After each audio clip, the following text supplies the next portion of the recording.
Welcome back, ladies and gentlemen, here to Kart Chaser Premium coverage of this afternoon's heats for the Briggs Masters here in the Apex Karting Championship. Let's take a look at the Masters heat number one lineup as it goes. AJ Roderick, Doug Cook, Todd Barron, Ryan Curtin going to be your top four of your 7 karts, with Wilbur, J. Brian Williams, and Christopher Ashcraft. Your 7 karts taking this on. It's going to be myself, Brad Dalton, joined by Cale Zimmerman, who is definitely feeling in his element today, I'd say, with the Briggs Masters here this afternoon. Cale, predictions. Let's get them in. Well, I'd have to say AJ is going to take this one. He runs enough senior, so he's got a little bit of a edge, I think, on aggression. So we take the green here, going into turn 1. AJ gets a good jump with Doug right behind him, his teammate. Good jump for the RRD duo. Going down into turn 3. A little peak for Curtin there. Going to fall back in behind Barron. And as we go into the back half of the track, all is clean and well for the Briggs Masters class.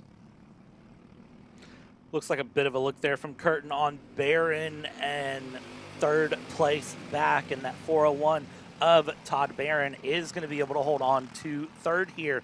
And we'll just continue to follow behind Roderick and Cook. Now, this is the fun part. When you have AJ Roderick of Roderick Racing Development leading, but you have Doug Cook behind, how do you battle that one out at the end of lap 1 here? Obviously, Doug Cook wants to get a win too, but I mean, if you're going to battle through, as we're side by side, out of turn 2, a little bit of contact, 2 of the Masters come together, 3 of the Masters spin along there, and that is going to be a big moment there for 3 of our drivers heading around there on the exit of turn 2. Remember, we don't take turn 2 on lap 1, but it looks like they tried to go side by side, and well, Kel, that just doesn't work. Not at all. I mean, the evidence was right there. That did not work well.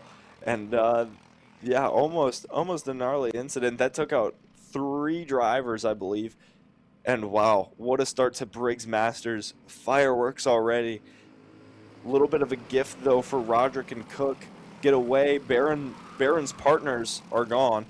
And now he is all by his lonesome with Christopher Ashcraft behind him, with no real draft for anybody but Doug Cook right now off of his teammate AJ Roderick. That RRD duo is off to a great start so far and are looking to just keep pulling away, I think. And Doug Cook just needs to stay in that draft, I think, to be able to keep up with AJ. But AJ knows this place pretty darn well and can get around here pretty perfectly about every lap. So we'll see if Doug can hang on to him. AJ is just getting faster, though. 43.9 for him. 8.9, I should say, for him the last time by. 44.05 for Doug Cook. So just that little bit quicker for AJ. Might stretch his legs out, though, after if Doug ends up falling out of draft. So we'll see what he can do and what AJ can do, and see how the rest of the weekend will play out for him and the rest of the field. That big moment there from Brian Williams, Curtin, and Levi Wilbur. Unfortunately, Levi Wilbur has not gotten the kart fired back up and going, so we have lost 1 driver of our 7-driver field here in the Briggs Masters heat number 1. AJ Roderick looking over the shoulder here, coming through 2, going down the front stretch.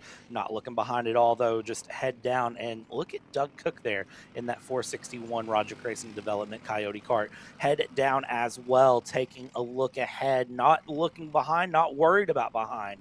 Is just focused on the back of AJ. That's the first time in a second I've seen AJ take a look over the shoulder there into turn number 6. A quick glimpse over the left shoulder just to get a feel of where everyone is at behind, and that gap there from second to third continuing to build between Doug Cook and Todd Barron. And then you have Todd Barron and Christopher Ashcraft here, 3rd and 4th, that are battling it out. And it's a 3.2 second gap up to first. So you've got a pot of 2, and then, as you said, Cale, there is just, ultimately for 5th and 6th, this is just drive and recover and get some points and then get ready for heat 2. Yeah, and if we take a look back at this duo here, Christopher Ashcraft, he has been actually pretty quick. 43.89 for him. AJ Roderick, our leader, is running a 43.79. So, I mean, Ashcraft is in the draft a little bit, but if he had a better start to this race, maybe he's able to keep up with the leaders a little bit.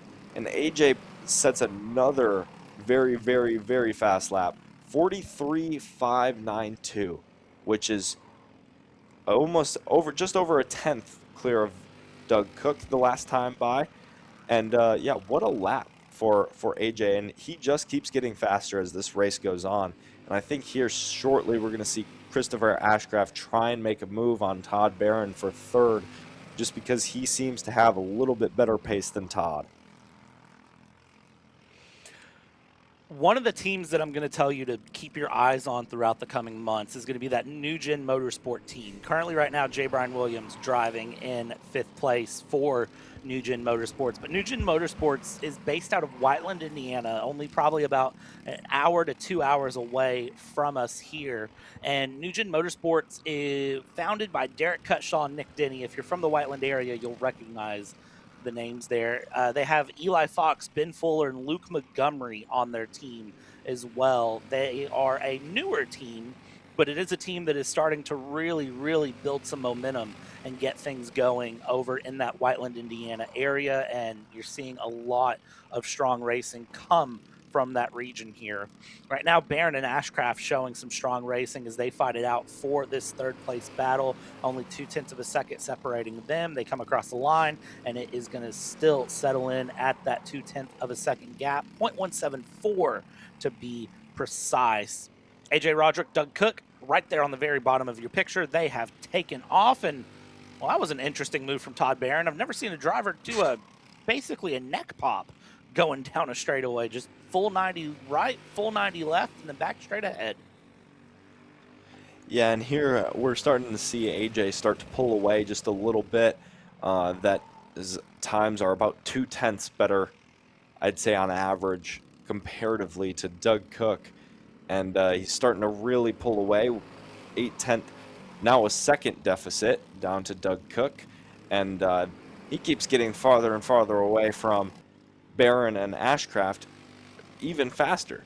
So AJ definitely is showing the point of the field for pace, pace-wise here, and he's going to be one that every single driver here is looking to get closer to as the weekend goes on. And AJ has been doing very, very good. Did very well at Spring Nats in his respective class over there for CKNA competition, and now is looking to dominate here at Apex at one of their home tracks. And now we're 2 to go, so 2 to go for anything to happen, and now he's 1.3 ahead. So just in general, the pace is there for AJ, and he just keeps getting faster and faster compared to the rest of the field. Definitely going to be impressive to see how AJ handles the rest of the day. Of course, we had moments this morning where we thought were clear runaways, and then the leader just on their own having a small error and running off. So it's never over till it's over. That is the one thing I will say. Even when you have drivers, running away with 12-plus second gaps, it's not over till it's over. We've seen those runaway heartbreaks happen before in karting in one way or another. It's going to be one of those, though, for AJ. Just buckle it in, let the race come to you. Just run your race that you need to run, and let that 206 package take care of you here. Coming through the final half of the lap, very, very collected here. I don't even really see, I can't imagine a drop of sweat coming from AJ Roderick right now. That's how much of a Saturday afternoon cruise this has seemed here for AJ after the first corner. Coming through the final corners now, heading towards 9 and 10. And for AJ Roderick, of course, lead driver at Roderick Racing Development, is going to come through across the line and is going to win here in Masters Heat 1. Doug Cook will find second place, another Roderick Racing Development driver, 2.3 back, and then it's a drag race to the line for third. It'll be Todd Barron over Christopher Ashcraft by 0.2 of a second. J. Brian Williams with New Gen Motorsport will come through in fourth, Ryan Kart in fifth, and then again Levi Wilbur in that lap 2 incident. Unfortunately, out of the race, not able to complete all laps of the session. Masters Heat 1 is done. Remember, there's 2 heat sessions this afternoon. They will come back at about 4:30 Eastern Time in order to run their second set of 7 minutes plus 2 laps. Yeah, and what a performance from and what a start for the Roderick Racing Development team in the Briggs heat races this afternoon. And I'm sure he's going to be looking for more of that out of his senior and junior drivers later this afternoon, and all the other drivers that fill in the rest of the classes.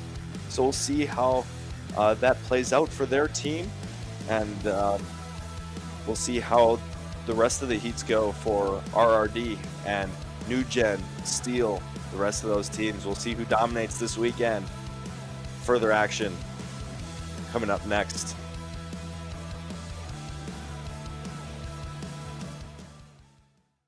Welcome to the future of kart race preparation, Kart Sim Pro North America.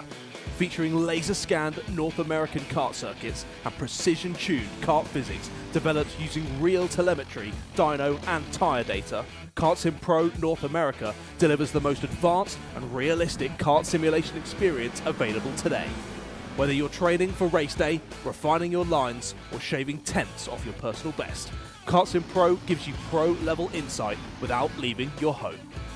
Trusted by world champions, coaches, and karting enthusiasts alike, this is where virtual practice translates into real-world performance. Experience the thrill, the challenge, and the edge. Kart Sim Pro North America. Use code CHASER20 to get 20% off today.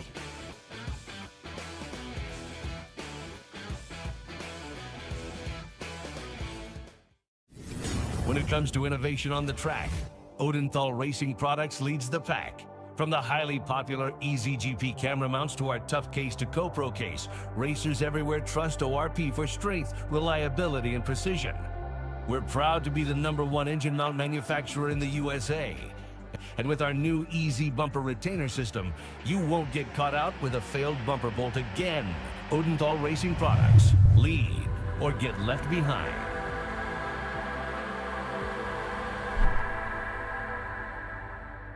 Paulie Massimino wins the Wisconsin Grand Prix! James Overbeck on start number 2 gets win #1 in OKN Stars! On track or off, Brandon Jarsekrak Racing delivers elite performance. Led by 4-time Pro National Champion Brandon Jarsekrak, our team masters driver coaching, data-driven analysis, and mechanical precision at every national event. Contact us today at BrandonJarsekrakracing.com.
Welcome back, ladies and gentlemen, here to Kart Chaser, where we are rolling for Briggs Micro Heat 1. James Fox and Kuiper Nelson up in the front with Clyde Kleeman and Miles Hale rounding out your top 4.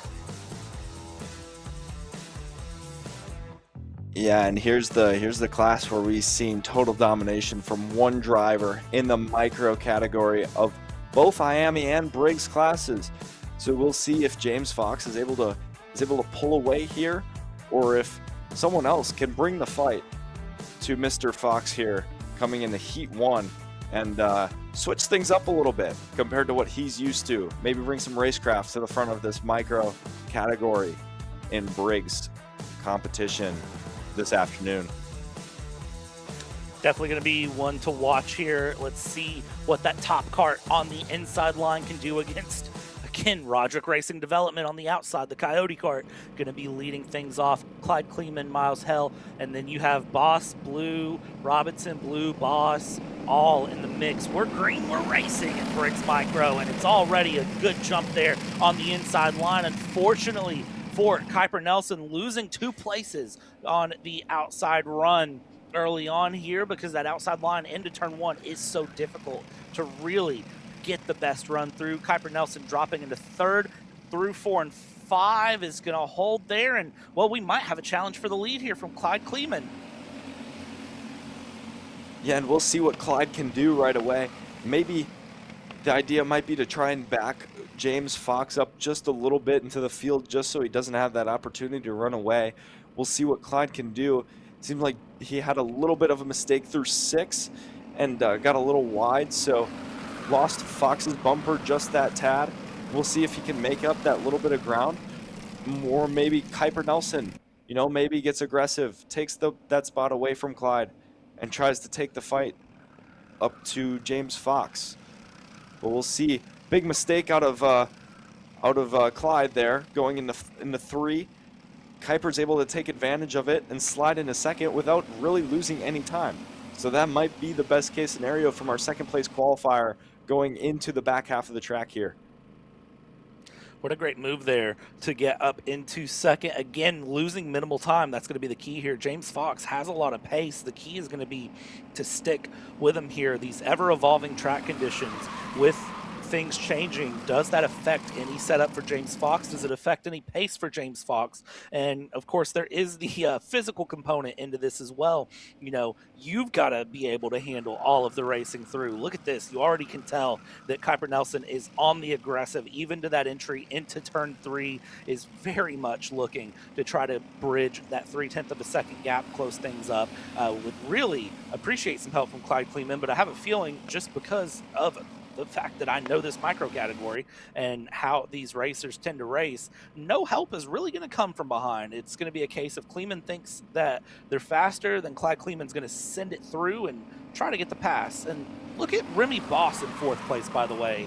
Not out of the realm of possibilities of being in this picture either. If these top 3 really scrap it out, definitely a possibility for things to happen, as the other top kart in the field, Miles Hale, has unfortunately fallen down the order.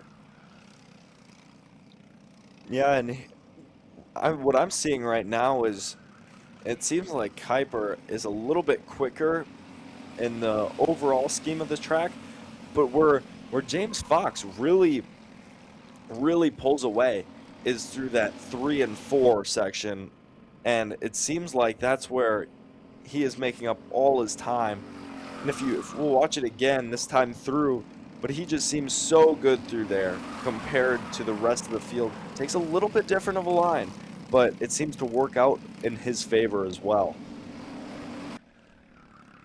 That different line, if it works, it works. That's one of the things that I've really realized a lot in racing is sometimes, yes, there's all of these general rules of, you know, you should run around this way, you should hit the apex, slow in, fast out, you know, these different rules that we talk about that are there. But sometimes if it works, it just works. And you don't necessarily need to explain it. Sometimes it's just a case of it works for the driver, it works for the driver, and you let it be. Further back in the field here, more battles continuing to develop here back in the back of the pack.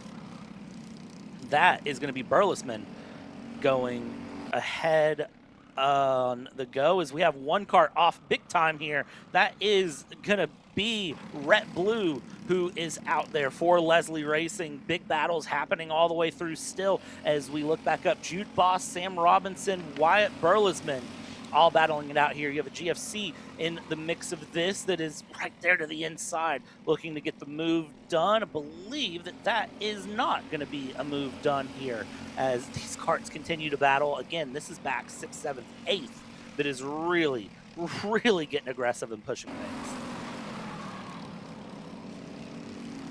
Yeah, and we see these battles start to erupt as well. And this is for 6th, 7th, and 8th position here. And they're being very aggressive for that. So, oh, driver off. That is the 228 of Robinson going off in the GFC. I don't know what happened there, but he was way off in the grass in the inside of one. Not sure what caused that to happen, but big off further back in the field. I will put $5 on that. He was in the battle there, 4-6, and that there was contact through one. I would be willing to put some money on it there, that there was contact between a few carts that resulted in that. That's just, call it an educated guess. I wouldn't confirm it there for Sam Robinson, but call it an educated guess based on where we're at with things. 90 seconds plus 2 laps to go. We check in here again. Just battles and pockets here in the pack right now. James Fox has pulled a 0.7 of a second gap and has started to really open up that top cart, trying to pull further of a gap. It's not a big runaway like it was this morning for James Fox. There is still pressure there, but James Fox last time across the line here will come through, and it's a 44.098. Last lap before that, 44.093, fastest lap of anyone. Kuiper Nelson sitting in second, Clyde Kleeman in third, as you have the teammates lapping each other here. That is James Fox getting past Miles Hell, the two top carts working their way around. Yeah, and going down the front straight, you kind of seen a little bit of maybe teammate help there. Miles Hale waving by James Fox. I wonder if he'll give the same treatment to Kuiper or not, or if he's going to try and slow these two down in second and third, keep them away from James Fox. Look behind, no. I don't think he's going to give the same treatment as he did to his teammate. Back them up off of their teammate's bumper and hopefully just get rid of them. Get rid of the even worry for Fox here in the last few laps. Now that is what I call teammate strategy, and look at this, just parking the bus, isn't letting Nelson or Kleeman through at all. Nelson having to muscle the pass through to the inside here. Now Kleeman's got to try to do the same thing a little bit quicker to try to charge towards Nelson. Now, lap traffic can cause some major chaos here and there. We've seen leaders lose it. They're getting involved in incidents with lap traffic because of miscommunication. Now, the problem for the 293, Kleeman just needs to get past right here and go past Miles Hale. Easier said than done, I think. I think a move into 3 would be a good place to look for it. Doesn't go for it here, as 3 really hasn't been nearly as popular of a passing zone in this micro category, as we're about a lap and a half to go. Yeah, and, you know, Clyde's struggling quite a bit to get around Miles Hale here. Miles being a little bit of a barricade for Kuiper Nelson from Clyde in the last few laps here.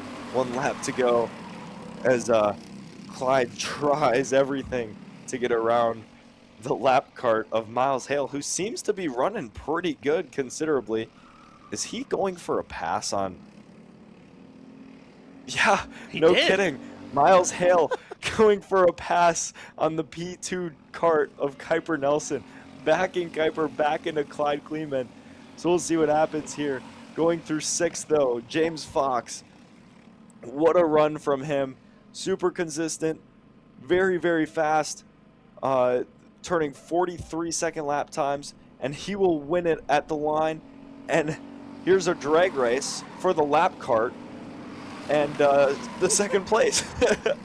So Kuiper Nelson ends up P2. Clyde Kleeman ends up P3, and Miles Hale beat him to the line, but in 10th. Miles Hale there racing like his life depended on it through. Remy Boss will get 4th. Toby Blue, Wyatt Burlesman up into 6th. Started tail in Charlie on the field, moves it up to 6th place, and Jude Boss will finish 7th after starting 10th. Tons of shuffling up and down the grid through, but again, almost Clyde Kleeman getting help from Miles Hale.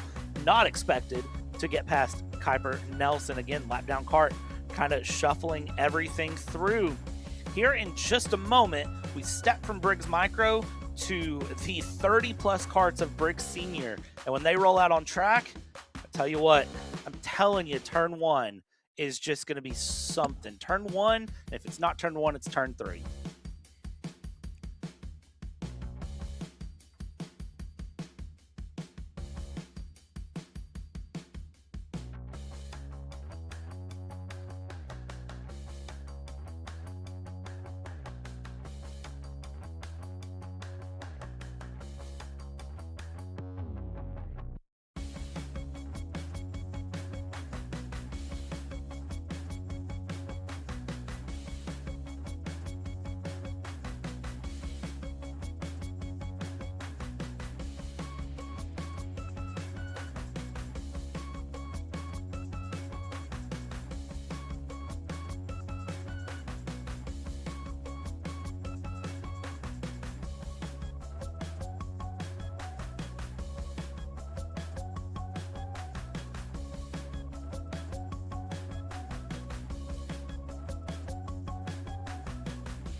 All right, ladies and gentlemen, if you're not ready, well, bad news. You have no choice but to be ready. Here we go. We are rolling our Briggs Seniors onto circuit now. Kale, you just gave me the most interesting stat of the day, I think.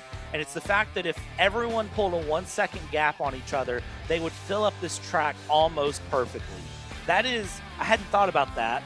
And there's 34 of them currently showing in the run here. Up front, it's Ben Lyda who pulled it out of the hat, I have to say. Leighton Mull, Brady Eichhoff, Henry Wheeler, Holden Harder, your top 5 here.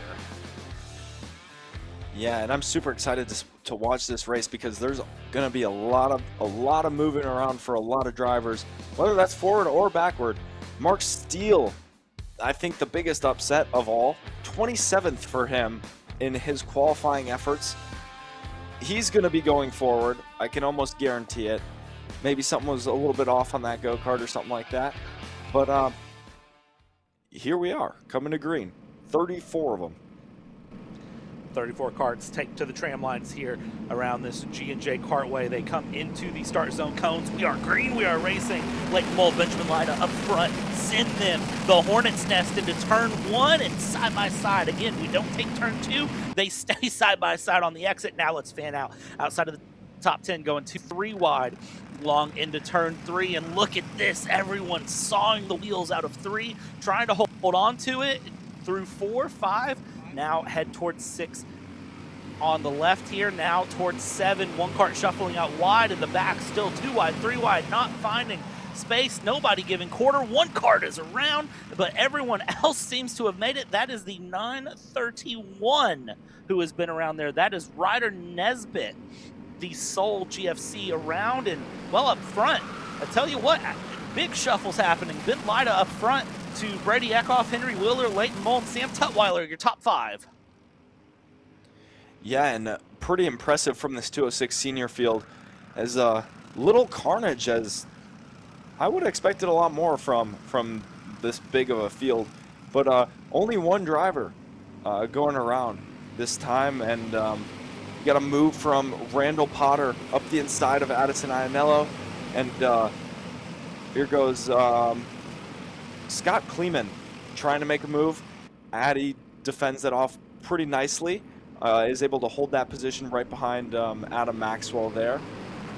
And defensive further back in this field, little late move, and that would be Beckham Lewis trying to fend off from Aiden Lorenko and company. Ben Lyda still leads though, with Brady Eichhoff and Henry Wheeler behind. Leighton Moll follows, Sam Tutwiler holding harder. Big moment there. We're 3 wide at the moment. Sam Tutwiler looking to take advantage with Leighton Moll, Henry Wheeler, and Brady Eichhoff getting the worst of it. Brady going back on Henry. Henry looking to hold on here into the hairpin. And he does, but not after losing quite a bit of positions here. And Ben Lyda has just kind of been smooth sailing. Oh, big off further back. What a moment there. That was Zaculio. I don't even know what happened. There's so much. Another big off for we're Dylan not done. White further back. And a move up the inside for Sam Tutt on Leighton Moll. Leighton Moll looking to hold on to just losing one spot. Holding harder. Going to elect to use his bumper, push forward. Never mind. Peeks back out. Going up the inside of Moll. What a move for him. Brady Eichhoff looking to take advantage as well. Isn't going to be able to do anything with it just yet. Sam Tutwiler just looking to move forward, find his teammate of Ben Lyda up front. And a lot of Steel Motorsports drivers doing very well so far. The 972 was the other cart off there from Roderick Racing Development. That was Dylan White, who has dropped well down the order. That exit of turn 2 to get onto the backstretch of 3 really can make or break a lap for you here. Ben Lyda, though, tell you what, has done a great job up in the front, holding on. 7/10 of a second gap last time across the line, is just breathing. Everyone from second place back, they cannot settle down, which is kind of an impressive statement to say. Here we go, side by side, further back through as we cross the line. That is going to be Brady Eckhoff, who has dropped several places. Yet again, you just got absolute shuffles all the way up and down through this top 10 from second place back. And now you can see the long chain as 3 carts are off on the exit of turn 2. That is 3 carts dropping through. They all get, 2 of them get rolling, but one of them is the 930 of Hulls. I believe the others were White and Holiday that were in there. And unfortunately for Hulls, I believe that is going to be race over. They are in the barriers on the exit of 2. Unfortunate to see. Yeah, hard hit for that driver there. And we're seeing Sam Tutwiler start to catch back up to the leader of Ben Lyda with the help of Holden Harder here, and he seems to be rolling. Further back, though, Addison Ianello is purple now with the fastest lap of the race, 42.737 on her James Overbeck Academy Coyote kart. And she looks to be rolling there with Randall Potter and company. And further up, you got a few more drivers who were further up the field before, but got into shuffles that didn't help them whatsoever, like Henry Wheeler, Brady Eichhoff, Jordan Klein, Aiden Lorenko. They were up a little bit further early on in this race, and here comes the field on a lap driver here who blends in nicely, lets all the leaders go by, and hopefully that's the same with the rest. Further back, we see Beckham Lewis going up the inside of another driver there, and here we have Henry Wheeler trying to get around this lap driver nicely, and he seems to be able to do that cleanly. This might get a little interesting though through here. Not a lot of space, gets a little tight, super fast. Jordan Klein gets through okay. And yeah, that's a rough spot to be if you're that driver there. 920 Williams spec, the kart that was being lapped throughout that sequence there. Did a great job, I have to say, of providing a bit of room and kind of playing nice to everyone as much as possible through that difficult section. Look over the shoulder there from Leighton Mole in 4th place, trying to see, I think, how much room the top 4 has back to Curl in 5th. Another Roderick Racing Development pair in 5th place there, and then Henry Wheeler, of course, in 6th. Fastest kart on track, by the way, last time across was your 6th place kart of Henry Wheeler, putting in the fastest lap of anyone through with a 42.665. We'll see if lap times continue to come down. 30 seconds plus 2 laps to go. Call it 3 laps to go. Move for 2nd place down the inside into 1. That is harder, getting the move on Tut to get up into 2nd, and now it's chasing down Ben Lida. Easier said than done. 4 karts come together. Big off there. Going through 4 karts, 5 karts through. There's parts flying along. That is a big moment there in the mid-pack, and you see the instant reaction there from the 955. That is Randall Potter with Roderick Racing Development. Hands up saying, what were you doing? Because that was big contact side by side through 2, and I gotta imagine that is a case of 2 into 1 doesn't go, and the marshals and the stewards already having a busy go here as we're 2 to go. Yeah, no kidding. Big contact there as Holden Harder goes for the lead on Ben Lida. I believe that's only like the 2nd lead change for them, and I want to point out the performance for Mark Steele, up 14 into the 14th spot or 13th spot, and what a drive for him. He qualified 27th, is up into the top 15 for him, and we still have 2 laps left for racing for him, and it's going to be busy as well because 2 laps to go means only battling for these drivers. No more going forward, no more trying to get away, nothing like that. Only fighting. Further back, we see Ryan Curl defending from Henry Wheeler, the fastest driver on track. We'll see what Henry can do. Henry goes to the bottom, and Ryan covers it off. So we'll see what Henry can do to get around him. Up front, we still have Holden Harder with a full of 4 go-karts, all from the Steel Motorsports side of things. Looking to close off that top 5. If Henry can pass around Ryan Curl, that would all be a stealth machines in the top 5. What a run for this stealth crew here in the first heat race. And what some carnage as well that we have seen so far. All laps but the last 2 were led by Ben Lida. Holden Harder, when that 2 to go signal came out, with a great pass up into the front, is able to secure the heat #1 win here. Ben Lida 2nd, Sam Tutton 3rd, Leighton Mole 4th, and Henry Wheeler rounds out your top 5. 6th place here, Ryan Curl up 6 places on the day to P6, and then it's Brady Eckhoff, Aiden Lorenko, Addison Iannello, who started P16, Jordan Klein up 4 places from 14th, Adam Maxwell rounds out P11, Mark Steele, Zaculio, Emily DeMaster, Will Wilkie, Owen Molly, Scott Kleeman, Chase Adams, Clay O'Brien, and Colin Evans round out your top 20. Some of your big movers here, Owen Mall up 12 places from P28 to finish in P16.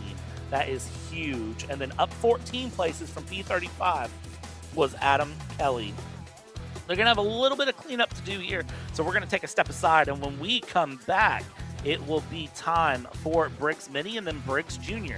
to finish up their heats. Don't go anywhere. We'll be right back on Kart Chaser.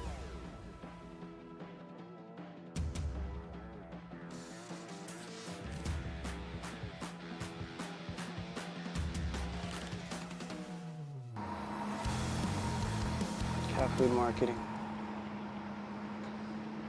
$9.99 a month.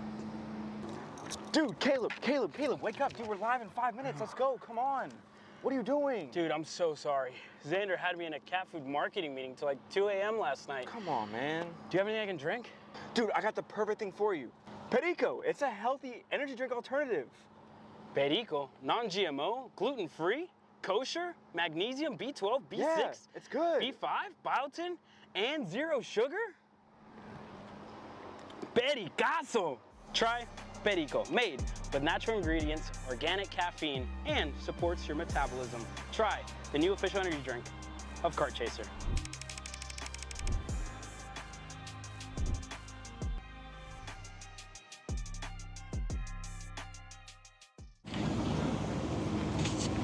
Kyle, what are you doing? It's got my new Greyhound seat. You don't even have a cart. Doesn't matter. I have a Greyhound.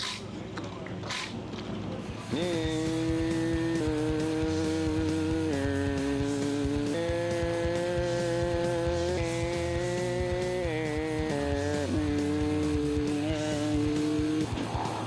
the f is Kyle Cuthbertson? Doesn't even have a go-kart. Doesn't matter.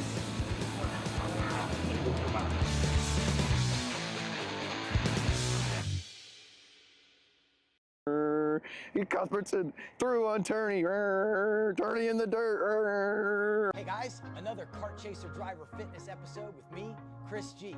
Today, I'm going to show you how to protect those ribs in the seat. We're doing core. Exercise number 1 is the bench leg raise. Controlled all the way down, full range of motion. Make sure you pick up that tailbone off the pad. Coming down, controlling. Great for the lower abdomen area and obliques. Floor slider mountain climbers, exercise number 2.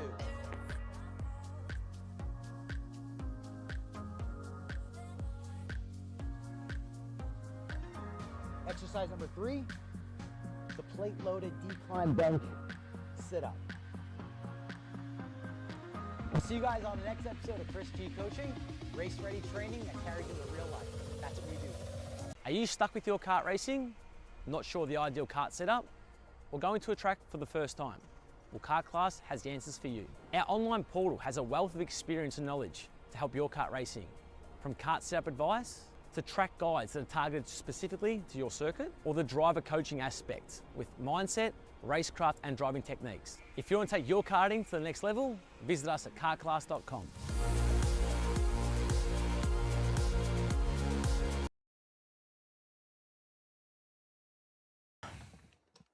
Welcome back, ladies and gentlemen, here to Kart Chaser's coverage of the Briggs Heat sessions here from the Apex Karting Championship here at G&J Kartway. And let's get ready for the Briggs Minis. It's Anderson Hemphill up in the front with Logan Pollock, Caden Taruno, and Drew Schneider, your top 4 here. Yeah, and looking back to the qualifying session that we had before, this class was pretty close for time-wise. So we'll see what Anderson Hill and company can brew up for us in the Heat 1 Briggs Mini. Coming down in the tram lines, hitting the start zone, and Briggs Mini is green for 7 minutes plus 2 laps of action. Let's see how it plays out. They're 2 wide. 3 wide coming down out of turn number 1. Again, remember, we always skip turn 2 the first time through, so they take the cut through here. Now look at this, side by side for second place, the 142 and the 113 holding on where they're at, and that is going to be Logan Pollock and Caden Taruno who are battling it out up front. Anderson Hemphill and that MGM was able to get up towards the front, and you have everyone else shuffling for position early on here in the mid-pack. Yeah, what a start for Anderson there. And we see Pollock as well being able to get a good jump and stay. Even though he started second, normally you see that outside row kind of get a little bit of a lazy jump, but he seems to have gotten off just fine and is on his way to trying to make Anderson have to defend or something from the rest of the field here. 133 Huntsbarger, the Magic Kart, trying to find some magic here on the day, and Bia Houdini looked for a send down to the inside, and 2-3 wasn't to be found, and will settle back in line and set up another pass here to try to make a pass. The 123 of Eilick up near at the front looking very strong as well. The 113, Logan Pollock, now right on the rear bumper here. Fastest car on track by 2/10 over Anderson Hemphill. We've got battles for third place, though, as we go side by side, shuffle around, 2-for-1 specials, and more side by sides coming out of 2. That is going to be the 117 and the 177. That is Greg and Shepard that are battling it out here, as they are not giving any room here. Briggs Mini, the gloves are off. Tell you what, they are saying, you know what, we just watched a good fight through the Briggs Senior. We're going to go ahead and just emulate that really quick here. Smaller karts, but the same hard-fought racing that we've seen all day so far. As third place back, they are nose to tail, giving it all along. Top 2 settling in right now. Yeah, the elbows are out here in Briggs Mini. These kids are battling it out like their life depends on it here. And we see that's just only helping the front 2 get away as we see more moves further back. That would be the magic cart of, the magic cart further back, and more moves, a little bit of defensive line there. And these kids are just going crazy back here. They're not letting anything get by them. They're blocking, they're battling, passing anywhere possible. And they know it's just because of how much aggression is here. If they don't move forward, or if they don't defend their spot, they're going to get passed. And more defensive line. It's a 142 of Taruno into 1, going a little wide into 2, but he seems to hold on just fine. Another move as well. That's the 123 of Illich on the 111 of Schneider for 3rd. Great move there. Cleanly done, and has a little bit of gap coming through onto the back stretch. I want to preface this, by the way, that this is just the first heat. This isn't a pre-final. This is heat 1. We still have heat 2 later today. We still have a pre-final tomorrow morning and a final tomorrow to happen as well. Well, sorry, pre-final tomorrow afternoon and a final later tomorrow afternoon to happen as well. And this is how they're racing right now in heat number 1 of the day. They have shown up to run. Usually you kind of see some drivers, you know, willing to settle in a little bit and recognize I've got a lot of racing to do. I've got heat 1 and 2 today. I've got a pre-final and a final to go. Here in this run, they are willing to go through, and it really builds to the nature of the championship. Remember, there's only 3 rounds in this championship, and this is round number 2, so every point matters. So if you can build your way forward and have good heat runs, that gives you more points and lets you have a more competitive chance of winning this championship. Right, and the battling is not stopping further back. As we see now, it splits, and there's a group of 3 that got away from this big group back here, but they are not working together either. That is the 111 of Schneider looking and taking a peek on Illich there for 3rd. Not sure why. If I was them right now, I'd be trying to get away from this big group behind them. Just have a calm ending to this, the last 2 minutes of this race, and just get away from this big group behind, because that's where all the carnage is, guys. Let's go forward. Let's try and make this easier than it has to be. Or yeah, easier than it has to be. Just finish this race cleanly. Get to tomorrow. But no, any chance that they get, they're going in this Briggs Mini heat race. So great to really get to watch this battle happen time and time again here for these drivers, because they are not stopping. 90 seconds plus 2 laps to go, and again we continue to watch on 2nd or 3rd, 4th, and 5th place, who have not left each other any breathing room this entire go.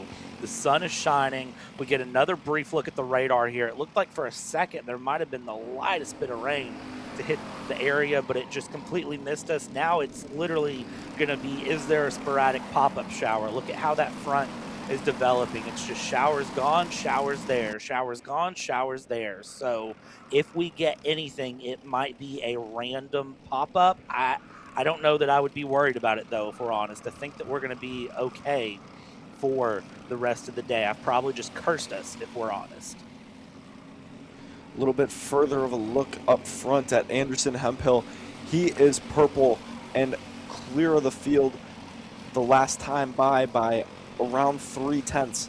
So he's putting down good laps at the end of this race and looking to get away from Logan Polak in that 1:13 in second. So let's see what he can do later on. We're coming to 2 to go soon here, as long as the time runs down before they cross the finish line. So we'll see if they can make that cutoff or not. But still, battles are rising from third on back. What a race it has been so far for this Briggs Mini class. A class where normally you expect it to be a little more calm. Not today. Not at G&J at Apex. Briggs Mini has been fireworks. It's been absolutely great to get to watch this and enjoy it. It's such a good fight here in Briggs Mini. It really does show the level of talent that shows up here for the Apex Midwest Karting Championship and allows us to get to experience it here again. This is a run that you watch, and it really does bring in some of the greatest talent of the region in order to fight through. We're looking at Pollock right now in second place, who is very much looking over the shoulder here and then tucking the helmet and going, and just really has the sights set on Hemphill. I think unfortunately wasn't able to get ahead of Hemphill early enough to go through, and I hate to say it, but just looking at the pace, looking at the lap consistency, even if Logan Pollock had gotten ahead of Hemphill, Anderson Hemphill is setting within 100th of Anderson's best lap time after time through. Last time 42.75, best lap 42.74. And unfortunately, Logan Pollock just hasn't had that consistency as we're on the final lap. And Anderson Hemphill has been so solid, consistent through this entire run. Those lap times being within tenths and hundredths of the go. Hasn't had to worry about anyone attacking from behind. As soon as the green flag dropped and Anderson Hemphill was up in the lead, there was a brief moment, a brief flash of a challenge. That has died down, and instead, the absolute shine of that blue MGM kart is going to win Briggs Mini Heat number 1. Yeah, the rest of the order: Logan Pollock, Milan Illich, Drew Schneider, Joseph Panico, Caden Taruno, Wyatt Huntsberger, Robbie No, Jackson McNeely, and Asher Gregg to round off your top 10. What a race from that top 10 group.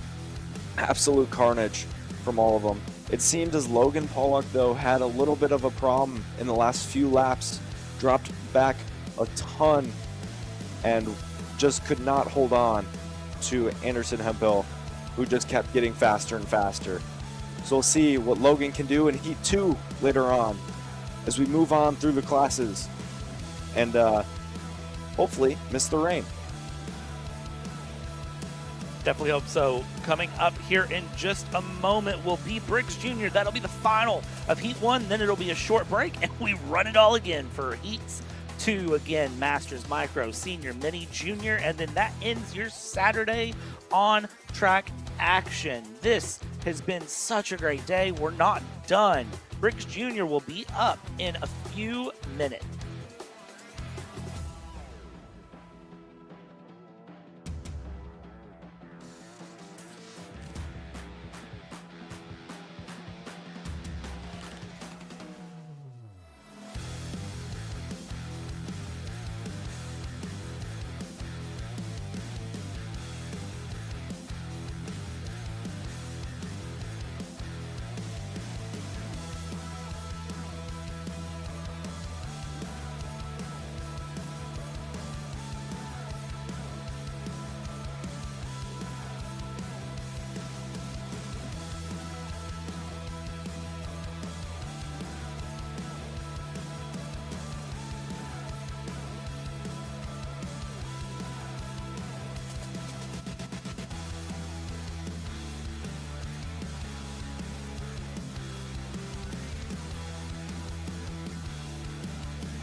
And Briggs Jr. is rolling, our second largest class here of the day. These 12 to 15-year-olds are ready to bring on this racing. Jet Price will lead AJ Stoner with Tegan Schneider, Jacob Scheibel, JJ O'Neill, Christopher Utzi, Lincoln DeCoster, Ben Beck, William Richard, and Giovanni Blackerby.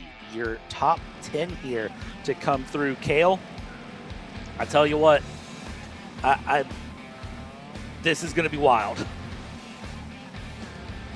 Yeah, I don't really know what I'm expecting here from the juniors, but I can imagine that it's going to be much different than the seniors.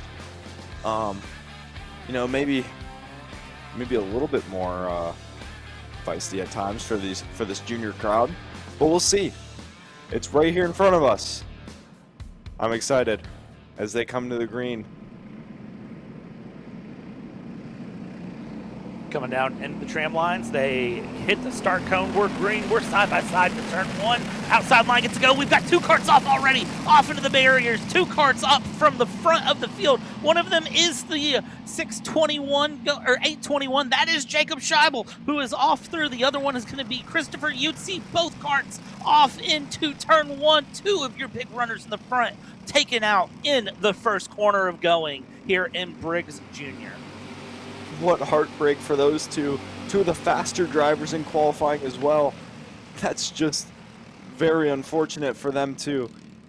I hope they can get back going pretty smoothly here and maybe make some ground up, but they lost so much time by having to pull the karts out of the barrier. Here goes AJ Stoner on Jet Price for the lead, and further back William Richard making a move as well.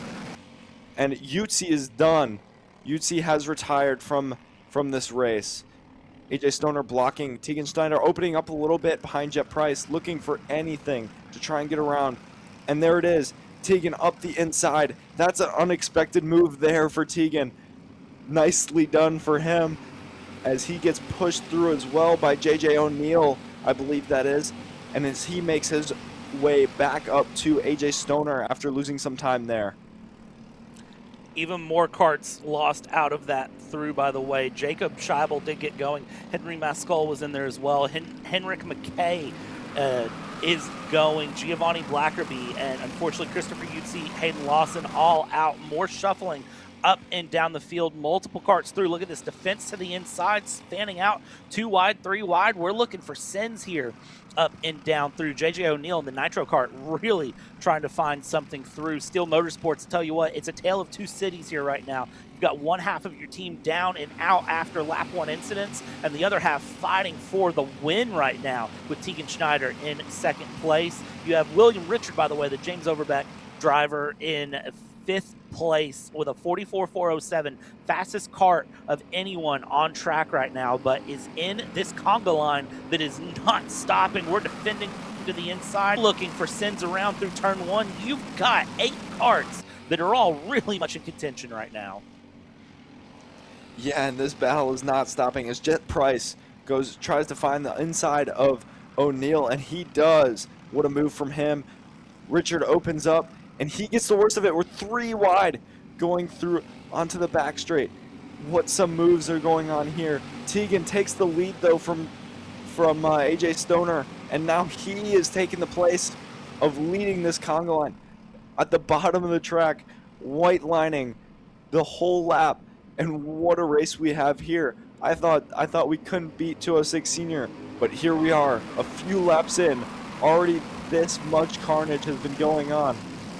And Tegan all the way to the bottom. Just every time he's trying to make some headway go forward. I don't know how long he's going to be able to do that before he gets swallowed up by the rest of the pack. And listen, the more that they fight, the crazier things get. And the crazier things get, the more we bunch up this field, the more that things are just going to explode. That's the best way I have to phrase it here for these drivers as they work their way around turn 10 down into the front stretch. A bit of shuffling there around 3rd place going through. AJ Stoner trying to hold with Ben Beck. Look at the conga line going through. That is the top 14 that are all together. Look at this though, mid-pack shuffles, little bit of side-by-side into 2. They sorted out into single file. Now 3 minutes left to go. Down into turn 3, the 892. That's JJ O'Neill looking for a move, and a big shot to the back there from behind from Benjamin or Van Horn. And now they hold on through 4. I mean, look at this. They are giving up no room because they hold side by side still 2 wide, making a 3 wide. Down into turn 7. They think so much better of it.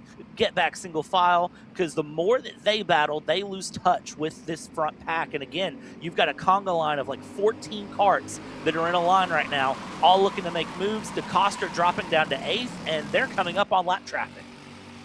And not only that, William Richard defending is giving Tegan Schneider just that little bit of room to breathe and open up his corners, not have to go low and defend for Tegan. So for him, right now is the time to push, try and get away from this beehive of drivers. And you see this is giving a lot of other drivers a chance to make moves up. You see Daniel Dragunov, he did not start as good as he would want after qualifying. Ooh, no! Big off. That's 3 drivers. Carson Benjamin involved. I don't know who else is in there, but that is not good. Oh, there's 4. 4 karts off in this mix. I see 4 drivers standing there on the exit of 9. That, Kale, changes everything. That looked like that was a big shuffle here in the mid-pack. JJ O'Neill, Benjamin DeCoster, and Travis Van Horn all in that one. That wasn't even really the mid-pack, I wouldn't even call it. That was in inside the top 10 right there. That changes a lot. Every driver is up 4 or 5 positions after that lap. What some carnage we're seeing in 206 Junior here, and that's giving a lot of more drivers opportunity to go forward, and more dust is getting kicked up in the air. Daniel Dragunov is left lonesome up the inside. Jet Price, what a move on Stoner, allows William to get back through as well. What's some carnage going on further back? I see more drivers opening up, trying to get moves going as much as they can as this heat race winds down with about 45 seconds left. About 3 laps to go, 4 laps to go-ish, depending on when they can cross the line. What's some carnage we're seeing here in 206 Junior? Absolutely amazing to see here. Should be 3 to go when they cross the line. You can see multiple karts off in 9, multiple karts off around the circuit. Such big battles up and down this field right now. Tegan Schneider leading Jet Price. Jet Price fastest kart on track right now. William Richard, AJ Stoner, Ben Beck, your top 5. Daniel Dragunov up into 6th place, has a bit of breathing room on both sides. 3 seconds behind this top 5 battle after everything just exploded, and has about a second of breathing room behind to Chichu Sivakumar, who has moved up. Some of the big moves of the day, Gabe Santoro up 17 places on the day so far, all the way up from 25th into the top 10 in P8. Chichu Sivakumar up 13. Daniel Dragunov is up 12.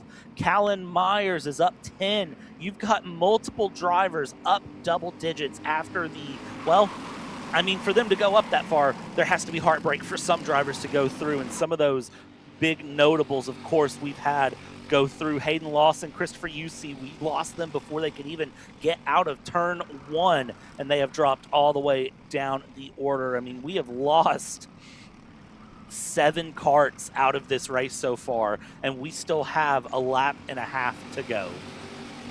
Yeah, and talk about heartbreak, or maybe I should call it welcome to Junior for Hayden Lawson. Poor guy did not get introduced very well, as the carnage gets a hold of him, and he does not even get a lap in. Tegan Schneider going to the bottom of the track, trying to fend off into turn 1 from Jet Price, William Richard, AJ Stoner, Ben Beck. Just a group of 5 now, which is a lot less than it was before. And Tegan all the way to the bottom, trying to defend into 3 and 4. He's going to open up a little bit, get a good run in the backstretch. There he goes. No shot for Jet Price just yet. He's going to go, Tegan's going to go all the way to the bottom. Let them all stack up. And now he should be smooth rolling as long as he can defend this hairpin off nicely. There he goes. No moves behind. They're too wide a little bit. And Tegan Schneider is going to take the win in 206 Junior after carnage. What? Jet Price third, Richard third. Jet Price second, Richard third, Stoner fourth, Beck fifth, Dragunov sixth. What a race we just had. What a race. You took the words right out of my mouth. And can I tell you the best news? We get to do it all again here in just a little bit. We still have a whole nother round of heats to get through on this Saturday here for Briggs Jr. But the Steel Motorsports Stealth Kart of Tegan Schneider in that 809 pulls the win here in Briggs Jr. Heat 1. Great defense on the final lap, I have to say there. And outside of that, Jiju Sivakumar up 13 places into 7th. Callum Myers, Randy Harvey, Gabe Santoro, all up double digits. 15 places gained for Gabe Santoro to get into the top 10. And that is the game of attrition that was played. That wasn't even a case of, passing everyone. Yes, it was passing everyone, but also just surviving the chaos that was Briggs Jr. We're going to take a step aside here at Kart Chaser. It is going to be a few minutes here with cleanup, and when we come back, Briggs Masters get back out on track, and we do the whole heat cycle again. 7 minutes plus 2 laps of Masters, Micro, Senior, Mini, and Junior. Don't go anywhere, ladies and gentlemen. We'll be right back here on Kart Chaser.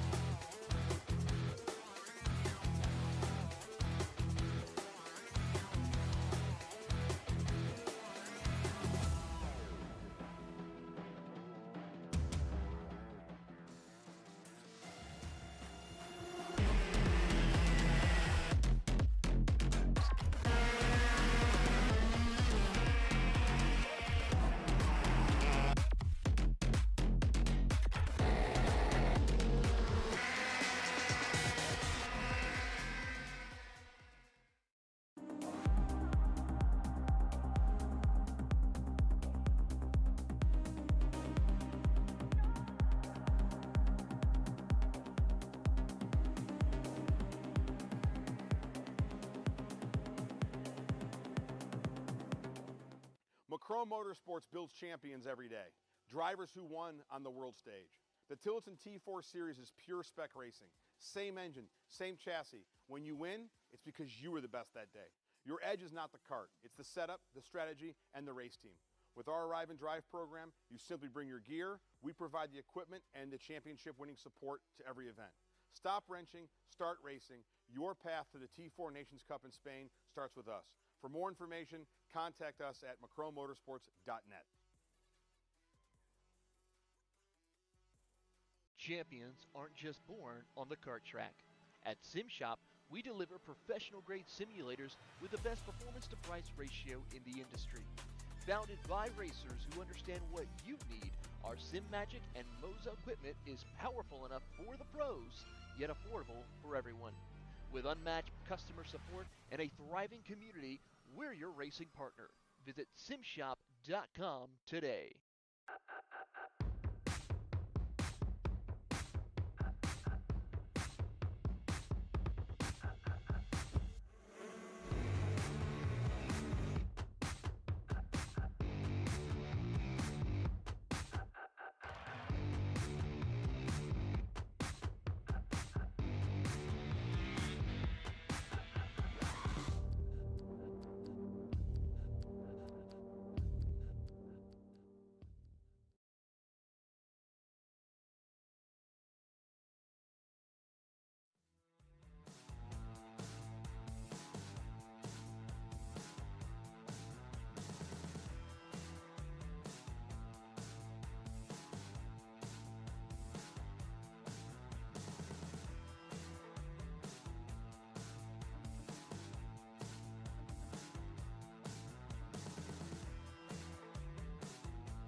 3-2. All right, welcome back, ladies and gentlemen, here to Kart Chasers coverage of the Apex Karting Championship. Myself, Brad Dalton, joined by extraordinaire up-and-coming Cale Zimmerman here going through, and we're rolling Briggs Masters for heat number 2 of the afternoon. Let's talk about that starting lineup.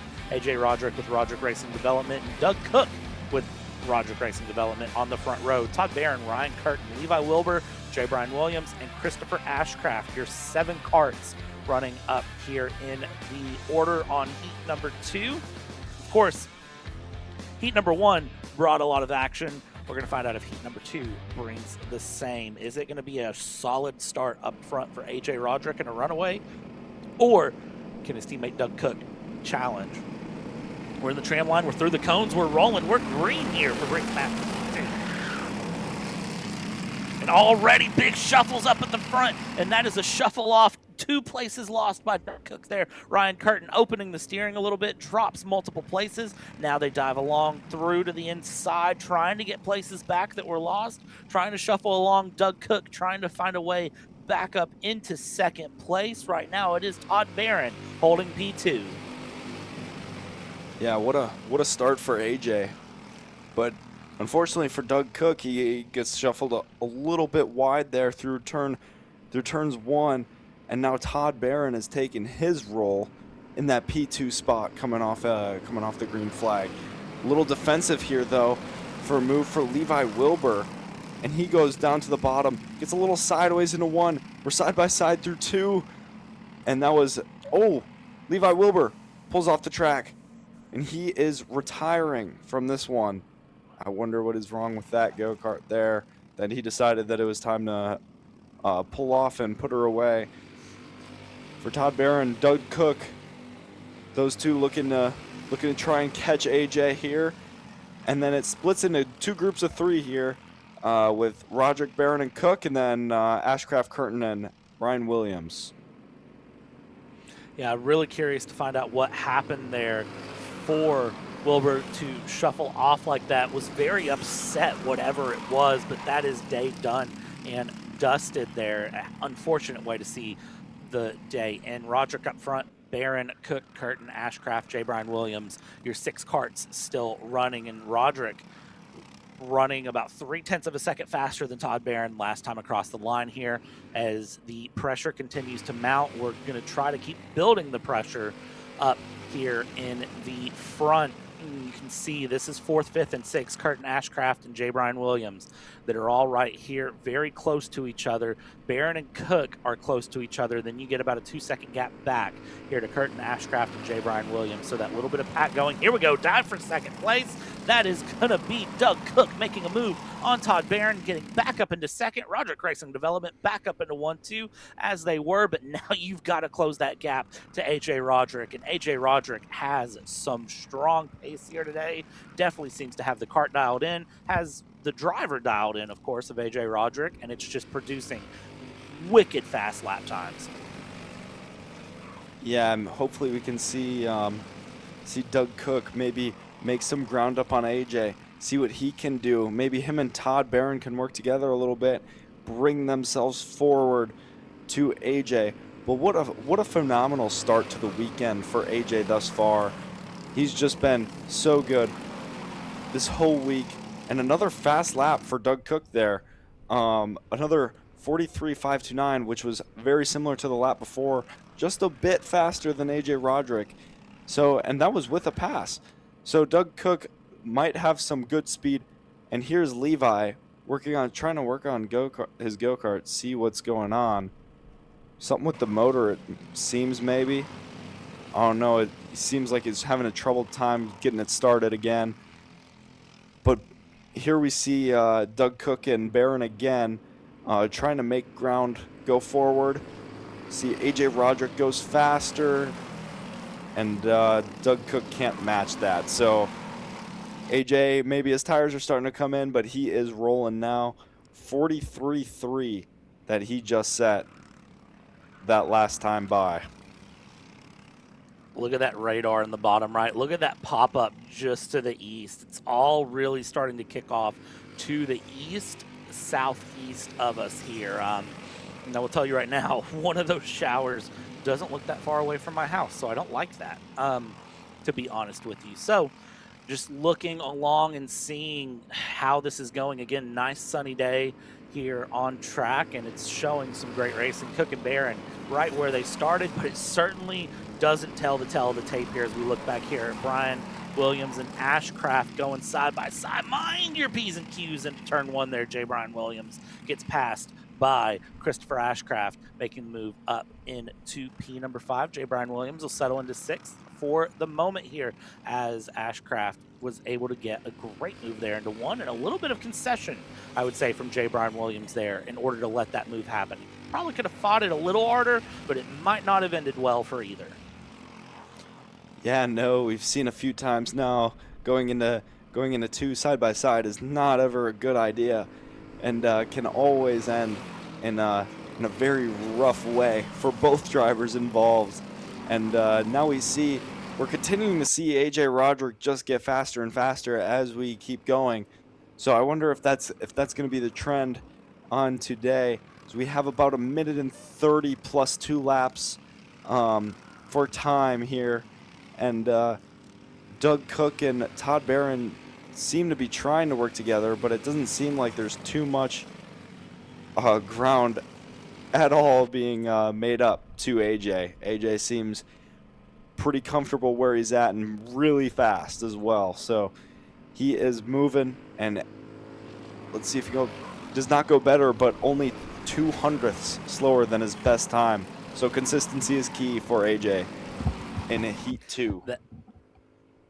That consistency so strong here from AJ Roderick. Of course, if you're going to have your name behind a team, you better be a strong, consistent driver in order to support that here. And AJ Roderick just proving why it's called Roderick Racing Development here along and doing well. Look at the battle for second place right now that's happening. Cook and Barron holding nose to tail. Look inside, look outside, look inside, look outside. No pass able to be found. But it is certainly, the pressure is there. You're building the pressure up lap after lap to get ready for that go. And, well, it sets things up really, really well for when it finally happens. And, you know, going through for these drivers, it really just takes one minuscule mistake from the kart ahead to get the opportunity to get that pass done. And that is really what we're seeing here. It's finding that small moment across the lap where you're a little bit better and you can take advantage. Right now it feels like it's 6 and 7 for Barron against Cook. Yeah, and we've seen Barron look for a move a few times last lap, coming to 2 to go, and maybe now that he didn't look a few times, maybe he'll get a better run at Doug Cook, looking for that second spot. And if I'm Barron, I'm going to go as soon as possible if I want that second spot, because it seemed like Doug Cook was falling off just that little bit in the last few laps. Didn't really have the pace he did early on, and Barron seems to have quite a bit of something for him. So let's see and a little look for a crossover there. Not enough of a run. It seems like maybe he's geared a little bit too highly to try and make a move on Doug Cook.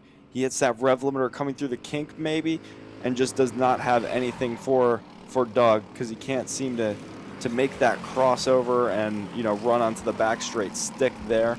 So let's see what he can try and do coming onto the back straight. He has the draft in his favor. No looks just about yet. He looks content with sitting there for now. Maybe he'll try something again coming onto the back straight here. Same idea of the move. Yeah, he looks for that crossover. Maybe he can make it stick. Yeah, there it is. He's got a nose on Doug Cook. Good move, making that finally work as those two battle it out. AJ Roderick coming to the line. Easy peasy for AJ. 3.5 second gap-ish. And Todd Barron crossed the line second. Doug Cook third. And then Ryan Curtin finishes off P4. Ashcraft and Brian Williams P5 and P6.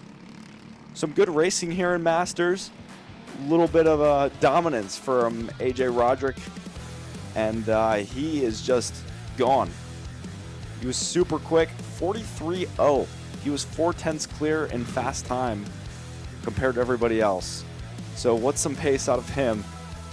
Very, very impressive to put yourself 4/10 clear by yourself in a 206 race. Absolutely impressive for AJ Roderick there. And then you got to give it up to Todd Barron as well, doing well and sizing up that move on Doug Cook. We saw it up here a couple laps in advance and then executing it right when it mattered on the final lap and then parking the bus. And you got to feel for Levi Wilbur. Engine issues early on, unfortunately, taking Levi Wilbur out of this race after just one lap. And that has got to hurt. Briggs Masters, they're now done for the day. They can at least breathe a sigh of relief here for a moment. And Briggs Micro will be the next to roll out here. When they roll out in a couple minutes time, it's another 7 minutes plus 2 laps for them. And well, they had a great Heat 1, and I expect nothing less than excitement for Heat 2. Here's a look at your final sessions of the day and their estimated times to roll. So if you have a session in mind, here's your Eastern time zone setup for what time to expect them to roll here. But I'd watch all of them because you never know how this is going to go. Here in just a couple minutes time, Briggs Micro will be rolling.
And Kart's on track here. We told you the next session was going to be the Briggs Micros, and they are rolling here for their last heat of your Saturday, 7 minutes plus 2 laps. Well, last heat of their Saturday. We still have 3 more heats after this to watch of action as they roll through. And let's talk about their starting grid as they set up. James Fox in the top cart on top with a Roderick Racing Development driver again near the front here of Kuiper Nelson, Clyde Kleeman, Miles Hell, TJ Akers, Toby Blue, Rhett Blue, Jude Boss, Sam Robinson, Wyatt Burlesman, and Remy Boss.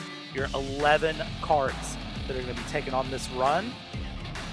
This Heat 1 was absolutely wild, I have to say, from the Briggs Micro. And I will tell you, just taking a look here, there was an updated grid order. Miles Hale was excluded from Heat 1 classification due to refusal of an official's request. don't know exactly what that means. Kale, I'll let you figure that one out here in just a moment because I have no idea what that would be referring to here as we head into the tram lines. James Fox and Kuiper Nelson heading through. To your right will be James Fox. We're green. We're rolling here for Briggs Micro Heat 2 down into turn 1. Inside line getting a great move, and already you have Kuiper Nelson getting shuffled around in the mix here. Yeah, and what a great start for TJ Akers there, moving up into the 3rd position.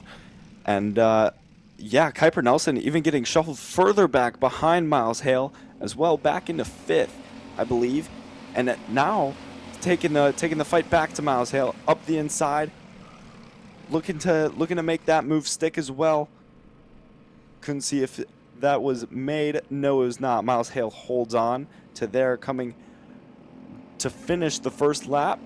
And James Fox, again, what a great start for him as he moves forward. Kuiper Nelson up the inside of Miles Hale, getting that move done.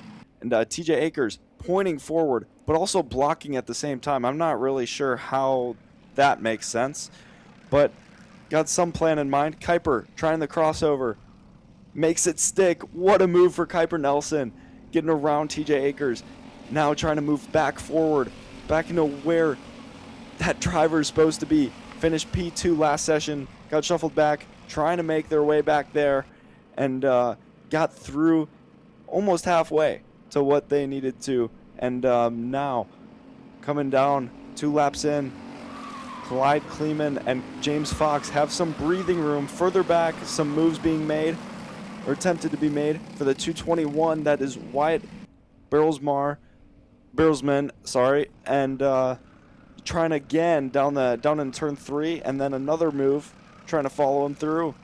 There that driver goes as well. That would be Remy Boss, I believe, up the inside in the 3, and the 2 Leslie machines trying to hold off the Kart Republic behind, and it seems to be working all right.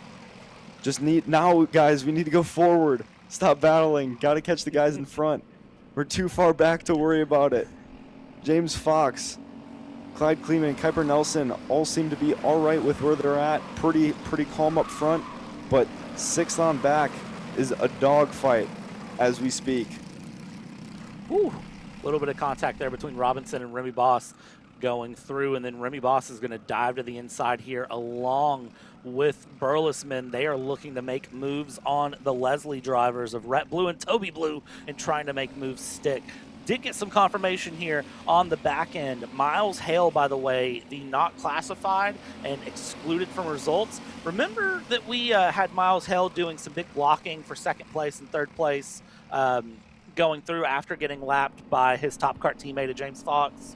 If you could think back a few heats ago, whenever Heat 1 for Briggs Micro was out, yeah, that's what that was about. So shouldn't have been doing that, got excluded from the run there, and that is going to be why that happened. Look at the Blues working together. Rhett Blue and Toby Blue here of Leslie Racing. They are doing a great job of working with each other with a hornet's nest behind of Karts. Burlesman, Remy Boss, Robinson, all looking very quick with Jude Boss there on the tail end, but very quickly could move up. Look at Remy Boss not having a friend right now, I would say. There are Burlesman making a move, trying to go around the outside here of Toby Blue, not able to make it stick, and now Burlesman wants to go back around Remy Boss here, and you see 2nd and 3rd place, Kleeman and Nelson coming across the line here. They have swapped positions. Kuiper Nelson now ahead of Clyde Kleeman up into 2nd place as the Leslie Racing drivers are getting no breathing room.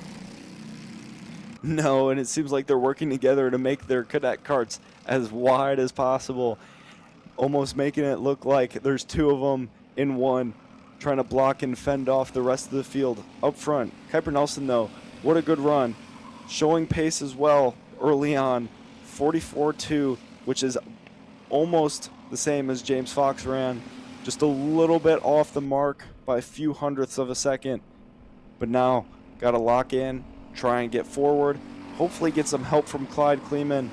I don't know if it'll come, though. Oh, big stack up further back. That's one of the Blue brothers.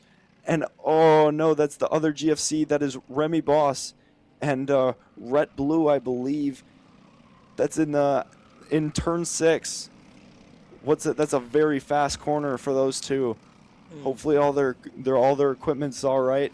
They looked okay physically, but that would leave them in a bad spot for James Fox, Kuiper, and Clyde all coming up on them pretty quickly here. Looks like able to get them out of the way before they ran through. That was Sam Robinson and Rhett Blue who came together. Sam Robinson back rolling. Rhett Blue of Leslie Racing, unfortunately, is going to be out of this race, it appears, for that 299. If they do get back rolling, they will be multiple laps down. 212 of Fox there. You can see a bit of breathing room, and well, here second and third holding on. Fourth and fifth, though, look at that. Akers and Hale, they are looking to go into turn 3 and make a bit of a move here. They were looking to fan side by side. A bit of defense playing out further back behind second and third. Was there a shuffle there for fourth? I think it's just the GFC doing a big all block on the top cart, and that's exactly what it is. How hard can I defend P4 here? And for TJ Akers, the answer is, well, extremely, extremely hard here. I don't know how wide these carts are, but definitely doing everything right in order to defend the position. Look at that. Even taking inside lines down straightaways, looking over the shoulder, and then swinging back out to hit the apex of the corner and cut through, trying to do everything to keep Miles Hale behind.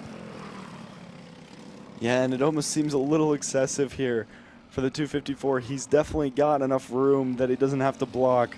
You know, Ascend would not be too smart for Miles Hale that far back on TJ Akers there. But he seems content. But he keeps asking for the push while defending. I don't know if that's going to work, buddy. You got to choose one or the other. And up the inside goes Miles Hale. Quite the aggressive look for him. Can't blame him, though, as he goes into P4. Well, maybe he can get a little bit of push from TJ Akers, but I highly doubt it, considering how aggressive defending he was being. And we got 2 laps to go next time by, but we'll see if TJ Akers can bring the fight back to Miles Hale as he gets a little loose coming through 3 and going onto the backstretch.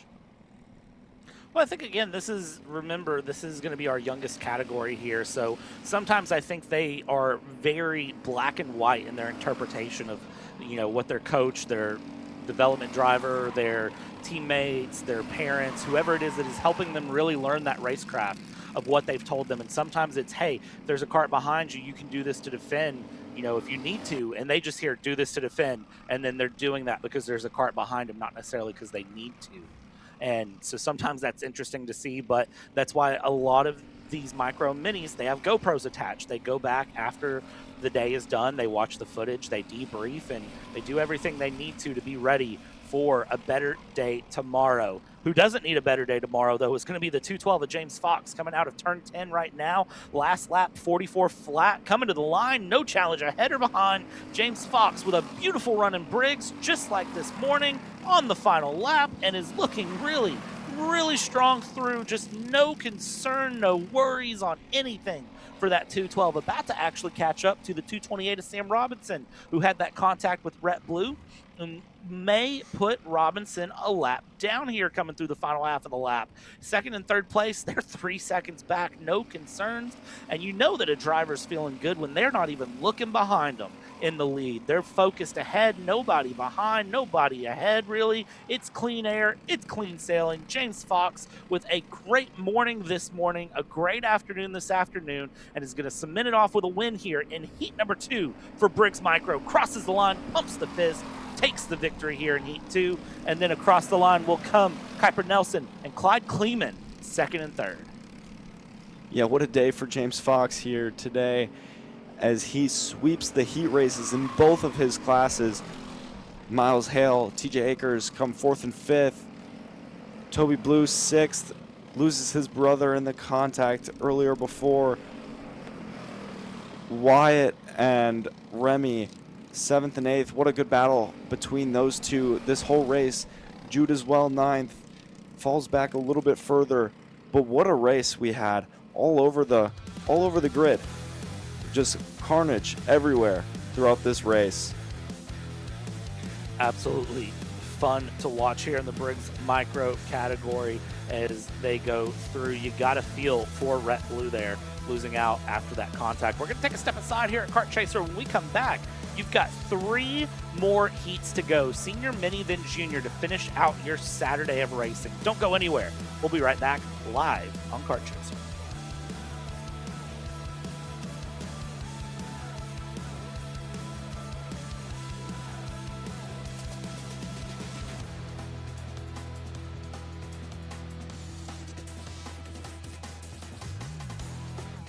Karting isn't just speed.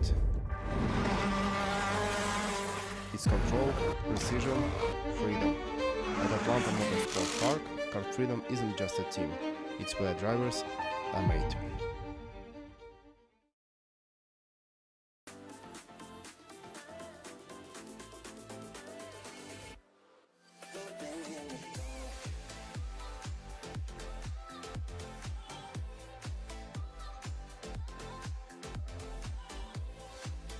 Are you looking to take the next step in your racing journey?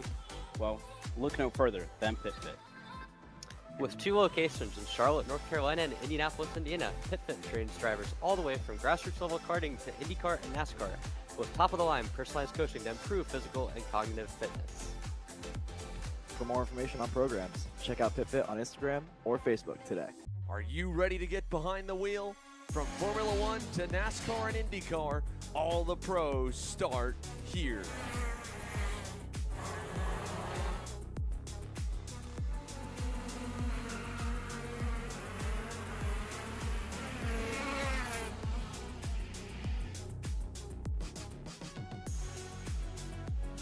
For more information, check us out online at mcckarting.com or call us and go racing today. Hi, I'm Jackson with Alpha Race Hub. Alpha is an all-in-one motorsports software solution that can solve all the software problems you need for your track, facility, or series. Alpha can cover all your software bases, from online registration, digital e-waivers, a proprietary timing and scoring software, incident management, automated points tabulation, tire and barcode scanning. We even have our own mobile timing app and rental cart activity management software. If you're looking to consolidate your motorsports software solutions, reach out to us at alphatiming.co.uk. You know, I'm really starting to like this go-karting thing. Yeah, me too. Oh my gosh, can I show you this cute dress I just got? Yes, of course.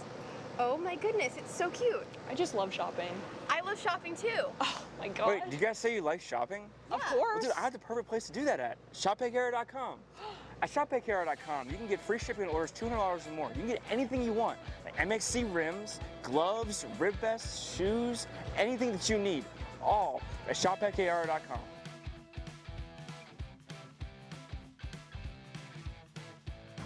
Who is he talking to?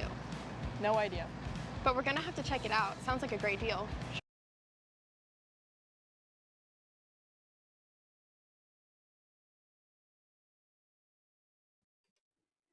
Kart's on track here for our largest class of the weekend. The Briggs Senior rolling out here. Ben Lyda will be leading the front with Leighton Mole, Brady Elkoff, Henry Wheeler, Holden Harder, and Sam Tutt, your top 6 here as they get rolling. And let me tell you right now, it was a busy run in Heat 1. Penalties, Henry Wheeler, 5 seconds, avoidable contact. Leighton Mole, 3 seconds for a jump start. Clay O'Brien, 5 seconds for a course cut with advantage. Chase Adams, 5 seconds, incident responsibility. And Beckham Lewis picked up 10 seconds for forcing a driver off circuit. Randall Potter was excluded from results for unsportsmanlike conduct. And Nolan Holiday, 5 seconds for incident responsibility. You want to talk about a busy time to be a timekeeper, marshal, official, whatever you would like to call them. That is it. Into the tram lines we go. They get the indicator of where the start zones are. We're waiting on the start zone. We're green. We're racing for Briggs Senior Heat. Already hard fought here in the front. Look at this as they go 2 wide along. 1 cart off onto the curb. 1 cart missing the cutoff of turn 2 and already off. That is the 9-2. That would be Didn't Leighton pick Mole. up who that was. Leighton Mole That'd be already Leighton Mole. dropping to last. What happened? Yeah, I'm not sure. It looked like he just got drug into the grass and lost a ton of momentum there. Unfortunate for him. Hopefully he can make up as many spots and recover as good as he can from that. It's very unfortunate. It looks like he's already making ground up a little bit here. But as we look forward, it looks to be a few karts that are getting away from the carnage. And that would be, after that, not so much. That would be Chase Adams getting fed the wheel from Adam. Oh, big contact for Adam. And Chase, not a good spot to go too wide in. We've talked about that a few times today already. That could have been rougher. And honestly, for Adam, lucky, that's all it was. Lost a few spots, but he can definitely make that back up. Addison Iannello in the James Overbeck Academy Coyote up the inside of Chase Adams and trying to fall through. 2 RRD machines, one of them being Dylan White, and just already not short of any action in 206 Senior. A move up the inside, Brady Eichhoff going up the inside of Benjamin Lyda. What a move, that was great. Very clean going into there. We'll see what Henry Wheeler decides to do now that he's paired with his teammate of Ben Lyda and Sam Tutwiler. We'll see after how he can recover with no penalties. Hopefully this race for Henry, but we'll see how it all plays out. Still got a whole 5 minutes of action left. 5 minutes of action. This is how it's already started. By the way, what happened to Leighton Mole, going back and looking at it again, getting some confirmation from our producer Carson Clements, what happened was he just ran off. He just got pulled out into the grass and ran wide and lost all momentum down the backstretch and just absolutely swallowed up by the pack here, as you see just how big this pack is going through battles all the way up and down, side by side through 2. Somehow they are making this stick, and I don't know how, because it is absolutely not stopping. Getting back into single file into turn 3, up in the front, your top 4 not done. Big move down the inside here, looking for a pass, finding a pass. We shuffle the lead up yet again, going through turns 5, 6, 7, and heading down into 8, 9, and 10 we go. Another shuffle of the lead. 4 minutes left to go here. And, well, Kale, I tell you what, top 4 altogether here, nose to tail, holding harder in a world of their own. And then you have Zaculio and Beckham Lewis going side by side, swapping places there into 1. But everyone else behind, it's a nose to tail hornet's nest that I would not want to be a part of. Yeah, and here goes Will Wilkie up the inside of Lourenco. And what a move. Good move. Got some help from the driver behind. Ooh, contact. Lourenco almost going up in the air a little bit. He gets forced wide, but makes it stick somehow. I don't know really what happened there. It just looked like there was too many go-karts in too small of a space. But up front, oh, Brady Eichhoff is on top of Henry Wheeler, and he spins around. That's a big moment for Henry and Brady. What happened there? And Henry just looks to be sat there in disbelief. What just happened? That erupted it all. And Ben Lyda is left alone out front. Further back, an RRD machine up the inside of Alex Zaculio. And what a move. That was good. All clean there. But oh my goodness, what fireworks have erupted halfway through Briggs Senior Heat 2. Such unfortunate mess for Henry and Brady.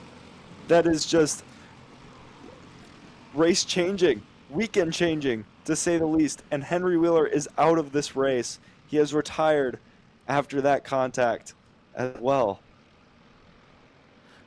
That'll be reviewed by race control after the session, I am sure, and we'll see how they rule that one, what they say happened there. They have over 30 cameras around this facility. We talked about the video marshaling system this morning, and they have over 30 cameras around this facility that will allow them to review incidents as they are reported, and then they will make the decisions as needed from that video evidence across this circuit. Fourth on back, continue to battle it out big time. Lewis, Curl, Zaculio, Iannello, they are all here in the mix and just looking to shuffle positions here, there, everywhere. Up front, as you said, with that spin through from Brady Eichhoff and Henry Wheeler, that gives Ben Lyda a 2.5-second lead here in Briggs Senior Heat number 2. And the fact that Ben Lyda now has a 2.5-second lead over Tutwiler and Harder going through, I mean, that is music to Ben Lyda's ears. It's not a massive lead by any means, but it is a big lead. Here we go. Battle for 4th place continues to heat up. There was a bit of a move there for a moment. Then the defense, look at this, send it all the way down to the inside, come back out so you can catch that apex in 1, the late apex of 1 to hit 2. For a moment there, Lewis was under big trouble. Yeah, and if I'm Ryan Curl, I'm not too happy here with Beckham Lewis. I would be pretty frustrated with how much time we would be losing to the top 3, and it's got to be just frustrating. You want to go forward, and up the goes Ryan Curl. What a move! Oh my goodness! Big contact into the wall for Curl, off for Beckham Lewis. That's huge. Oh my goodness, that was bad. Almost up into the air for a few drivers. One driver goes way off in the exit of the last corner as well. Fireworks just keep erupting. And for Addison Ianello, she escapes it all into P4 now for her. And that's just got to be a breath of fresh air, getting through all of that without a scratch on the go-kart. Oh my goodness, that we lost like 3 go-karts, I think, in a span of just 2 corners, and then more just after. What some carnage is going on here. And we have about 2 laps to go now with yellows flying throughout here. Just carnage in 206 Senior yet again. 2 laps to go, and can it get any crazier? Am I tempting fate by asking that question? For Addison Ianello, right now, 0.8 of a second is the lead for 4th place to 5th there of Randall Potter. Top 3, they have closed up. Gap is coming down to about 0.5 second now between Lyda, Tutwiler, and Harder. So top 3, they are reeling in here. Holden Harder, fastest kart on track, fastest kart of anyone last lap across the line here. So Tutwiler and Harder are really, really pushing to get up to the back of Ben Lyda, coming through out of turn 10, heading towards the white flag. Now you see our 2 drivers that are out there sitting together talking. That's Alex Zaculio and Henry Wheeler that are talking to each other, and possibly Ryan Curl as well coming into the mix here. Last lap on track, and well, you see just how crazy things are behind the top 3. Top 3 holding nose to tail, 4th place on back, 5.5 seconds back, which is insane in Briggs Senior. And it's not like they've ran away, it's just been a race of attrition heading into 6 and 7. Lyda with 0.5 second gap. Tutwiler and Harder, they're pushing as hard as possible. A little bit of curb there out of 7 for Ben Lyda to try to make work. Does so into 8, 9, and 10. Coming through for Lyda, it's a breath of fresh air, and it's going to be a win across the line for Ben Lyda. Hand goes up there, very happy. Tutwiler and Harder, if they had about 2 more laps, I think it would have been through, but this is where things get crazy. 4th place back, Addison Ianello able to defend that, but everyone else fanning out, looking for a drag race to the line for whatever position they can find as they go across the line. Yeah, what some carnage during this one here. Just a mess all over the place. Everywhere you look. Here comes Brady Eichhoff after the carnage with Henry Wheeler and the contact crawling up on Henry's go-kart.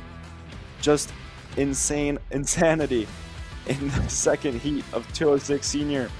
What can you expect, though? That's what we were talking about before, and that's just what we got. Can't wait to see what happens tomorrow in this class. But up next, Briggs Mini, and then Briggs 206 Junior to wrap up the day.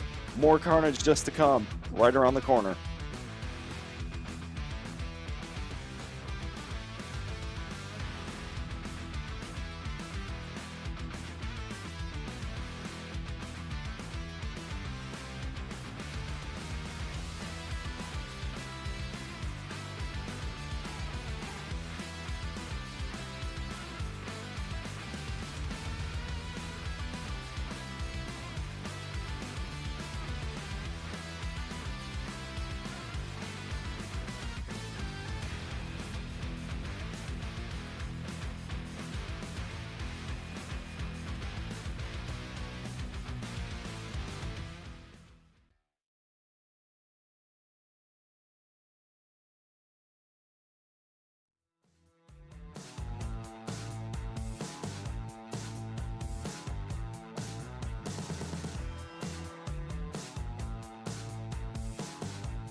Kart's out on track right now. This is Briggs Mini getting ready to roll. Let's talk about it here. MGM up on top with Anderson Hemphill leading the pack off with Logan Pollock in second, Caden Taruno in third.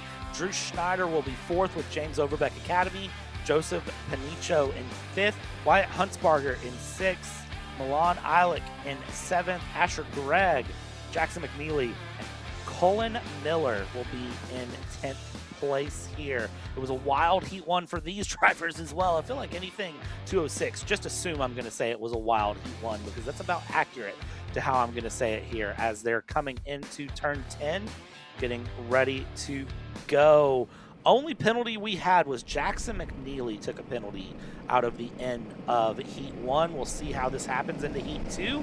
Look over the shoulder there from Hemphill. We're racing, and it's side-by-side for second place already as Logan Pollock doesn't get as good of a run into 1, and that is going to let Caden Taruno move through, but it's defense to the inside, squeeze the white line, and that 113 of Logan Pollock into 3 gets the move back into second place.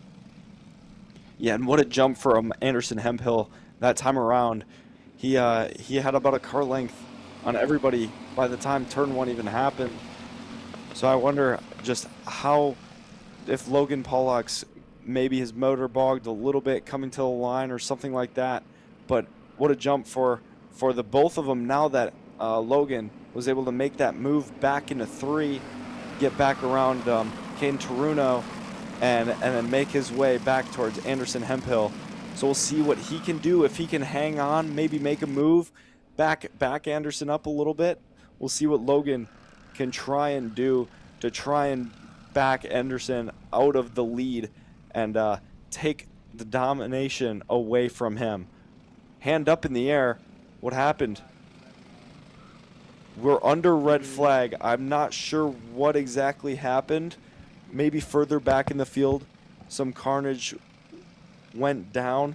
We weren't able to see it on the camera. So I'm hoping everybody's all right. It looks to be out of the second to last corner there. That would be 8, turn 8, that hairpin, that left-handed hairpin.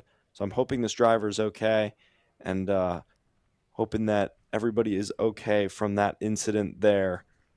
But now we are under red, and it should be a full restart, I believe. Just 1 lap in. We'll confirm everything here momentarily with the red flag. We're going to take a step aside for just a moment. When we come back, we'll confirm the details on what is going to be the restart, and we'll be back momentarily.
Hey guys, another Kart Chaser driver fitness episode with me, Chris G. And today we're doing some upper back movements. Here we go. Exercise number 1 today we're doing is the reverse grip lat pull down.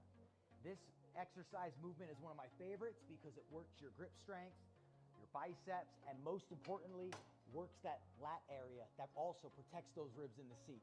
Exercise number 2 today, the dumbbell chest supported row. Don't forget, good stretch at the bottom, and bring them right to your hips like that, keeping your back nice and arched, shoulders back. Think about having good posture in the cart. Exercise number 3, the inverted Smith machine rows. Grip strength, back strength, overall amazing workout. Thanks again for joining me on another Kart Chaser Driver Fitness episode with me, Chris G. Race ready training that carries into real life.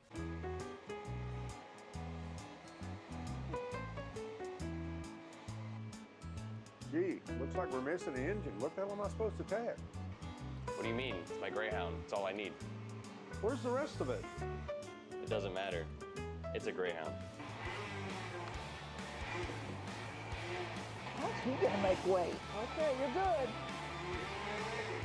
Sitting by here with Kyle, our race winner. Tell me how you did it. You were blazing fast out there, and I mean, you don't even have a go-kart, man. Tell me about it. Yeah, you know, Norberg, Schmorberg, the Greyhound-powered Greyhound was great today. You know, it makes the difference.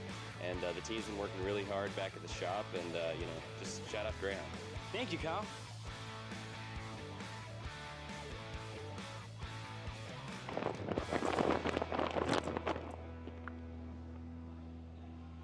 How the f did you just win? Doesn't matter. It's a Greyhound. This is Henry. Henry feels sad. Henry feels sad because it's time for his next big race and his go-kart is in bits. Henry doesn't know that Acceleration Kart Racing is the United States' #1 shop for all of your karting equipment needs. Henry also doesn't know that Acceleration Kart Racing can deliver anything from tires to race suits and even wheels directly to your front door or to the racetrack itself, quickly and efficiently, with tech support available 6 days a week. Poor Henry doesn't even know that Acceleration Kart Racing offers free shipping to mainland USA on selected product if you spend $200 or more. Do yourself a favor. Go to accelerationkarting.com and make sure that you are never left stuck on the pre-grid with Henry. Be smart and don't be like Henry.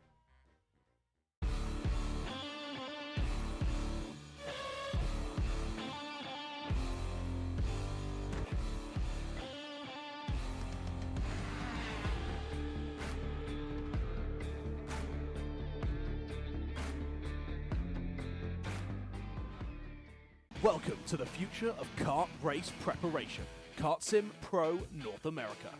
Featuring laser-scanned North American kart circuits and precision-tuned kart physics developed using real telemetry, dyno and tyre data, Kart Sim Pro North America delivers the most advanced and realistic kart simulation experience available today.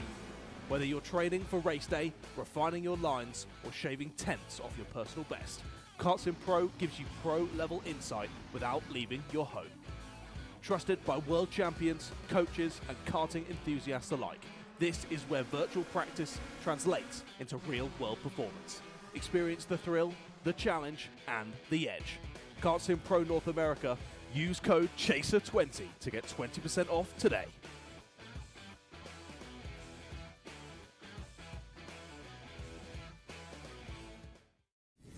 When it comes to innovation on the track, Odenthal Racing Products leads the pack. From the highly popular EasyGP camera mounts to our tough case to GoPro case, racers everywhere trust ORP for strength, reliability, and precision. We're proud to be the #1 engine mount manufacturer in the USA. And with our new Easy Bumper Retainer System, you won't get caught out with a failed bumper bolt again. Odenthal Racing Products. Lead or get left behind.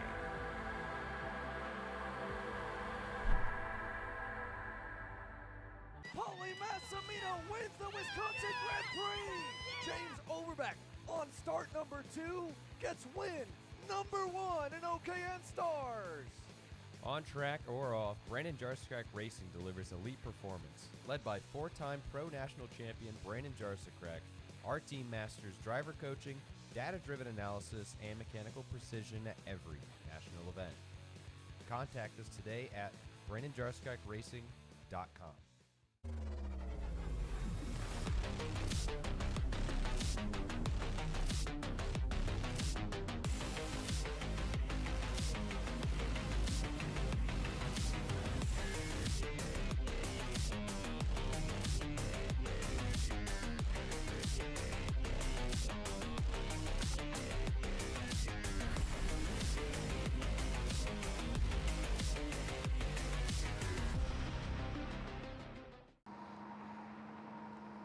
Cat food marketing.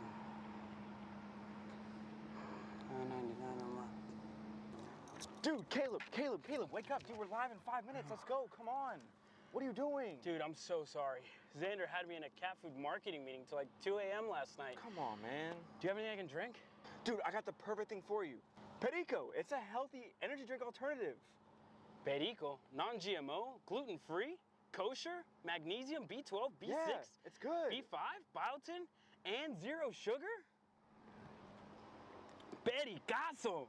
Try Perico, made with natural ingredients, organic caffeine, and supports your metabolism. Try the new official energy drink of Kart Chaser.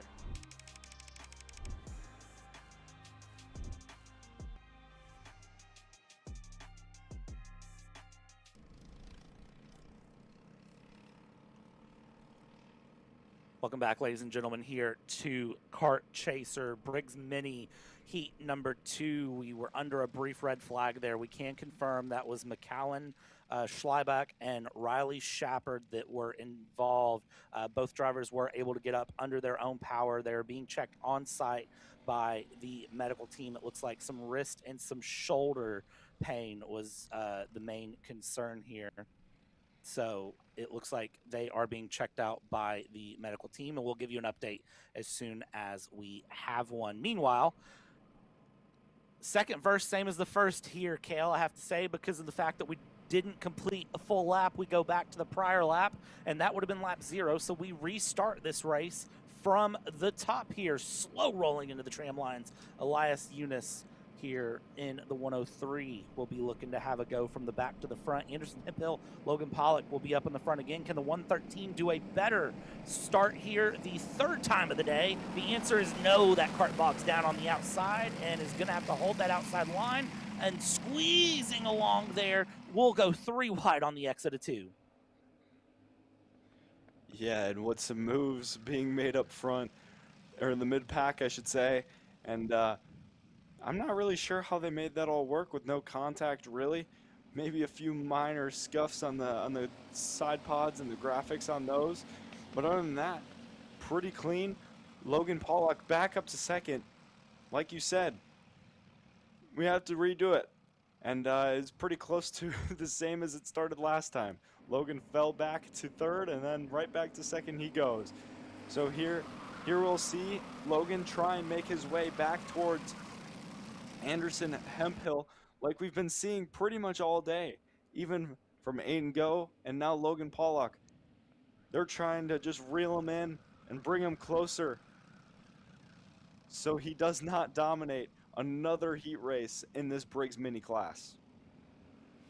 It's going to be a hard-fought run here, and I do want to go ahead and give a very quick update. Schleibach and Shepard both have already been evaluated and released by the on-site medical team. They have been cleared through. I'm so glad to hear that both of those young drivers are okay here, and hopefully we will get to see them racing again tomorrow. Hemphill, Pollock up here in the front, continuing. Taruno in third.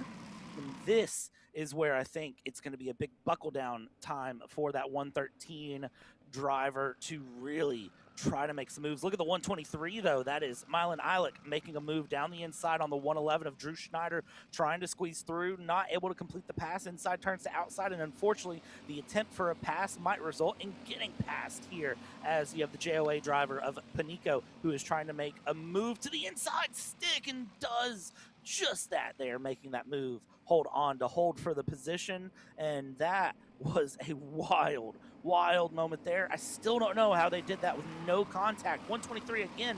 Eilick looking for the move into turn 1, makes the move into turn 1, a much more conventional passing spot, and makes that one stick. And back looking down the inside, there's the 111 of Schneider. He thinks better of it, but the 100 does not. That's Joseph Panico up the inside. his James Overbeck Academy cadet kart going up a position on Jackson McNeely after they traded places last lap. And some action we've been seeing here from Briggs Mini already. And we're only a few laps in, only 3 minutes of just racing action so far. And this pack is getting grouped up quite a bit. Up the inside, thinking about it, no. Joseph Panico thinks better of it going down into 3 now. Thinks about it again, maybe. Never mind. Everybody tucks back into place going into 3. And what a race so far we've had in this Briggs Mini class. These drivers are just as aggressive, if not more, than Heat 1 so far. But what an entertaining race. I'm excited to see what is left in the 3.5 minutes we have to go. Back up front, Anderson Hemphill is still dominating the field. Still purple. 43.1 is the time for both front runners, and they are 3/10 clear of the rest of the field. And that 3/10 clear of the rest of the field is going to be a big deal here, as Pollock has a 2.5 on Taruno. 0.8 back to Milan Ilek is going to be the big key here. Watching Schneider, Panico, McNeely, and No try to battle things along. The 111 there, the green on green of Schneider, under a lot of pressure right there from Joseph Panico, the JOA driver, sticking right to the back there of Drew Schneider coming across the line. You see the 123 of Milan Ilek trying to get a little bit more breathing room here and trying to extend that gap. Not able to do anything here at the moment, and is looking to get further and further away. Bit of a look there in the back from the Magic Kart, but that's the 177 of Asher Gregg, making a great move on Dylan Goddard to move up into the top 10. Yeah, good clean move. Late move, but hey, he made it work. But back up the inside, thinking about it, no. Just all slot back in the line in a 6. Back up front a ways. We're looking at the 111 of Schneider and Joseph Panico in the 100. Both James Overbeck Academy drivers doing very, very well. Kind of kicking it off now that they've settled in a little bit. Further back, the Magic Kart is looking back up the inside. No, thinks better of it again.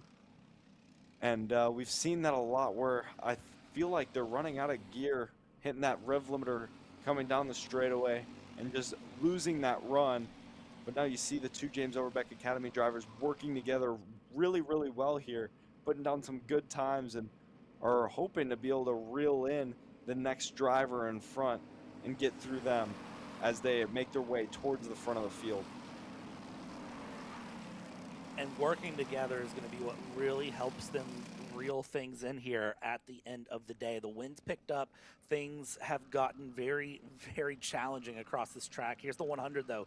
Panico down the inside of Schneider, holding side by side, avoiding contact very well. But now the switchback here from Panico, trying to make the move stick on Schneider down the inside. Does a great job there. And we will have Panico ahead of Schneider now. That's the swap for the top 5. Those 2 fighting, it's doing 2 things. It's letting McNeely come a bit closer, and it's letting Ilek get a bit further away. Look back there at the Tony Kart of McNeely just behind. That is closing in, and that will produce some interesting battles here in just a few moments' time. 15 seconds on the clock. Call it 3 laps to go.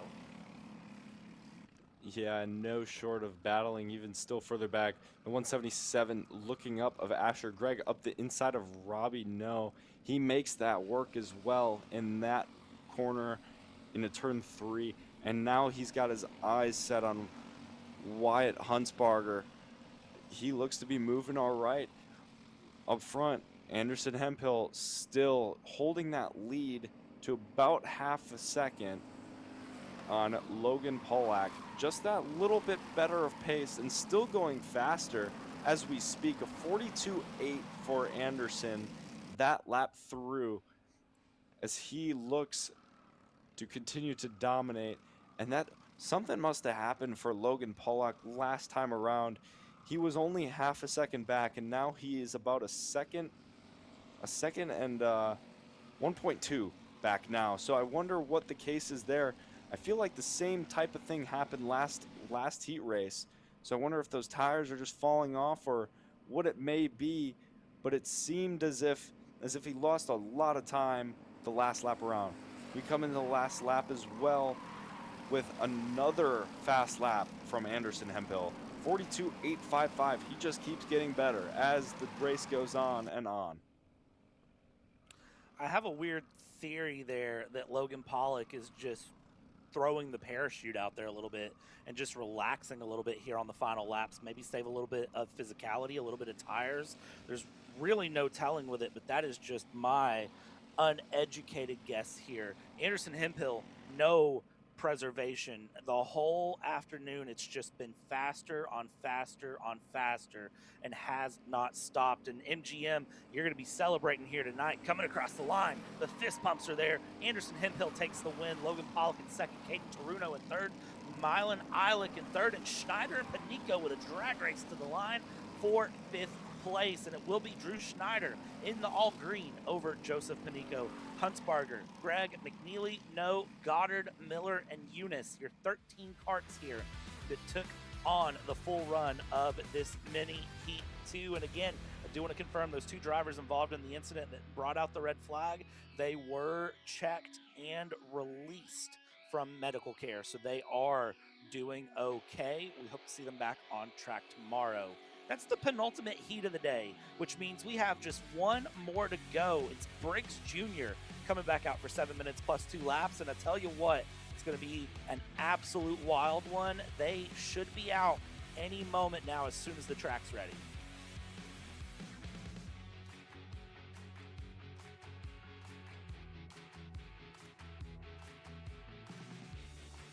Here coming up over the coming weeks in Kart Chaser, if you need to book your calendars, USPKS and Champions of the Future America Series, that is going to be next week. Newcastle Motorsport and K1 Circuit in California, respectively.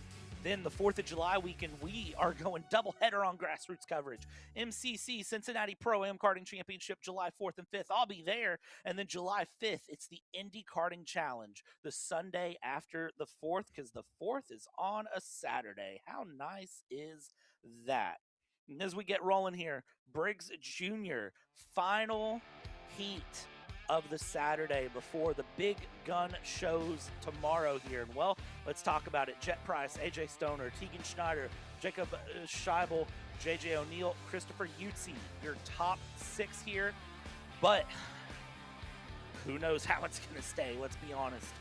This is going to be one of those that drivers go up, they go down, they go sideways, they go every way, and it's just all about a game of survival here, and that is where things will either work out well or they won't as we come down to the tram lines here through 9 and 10.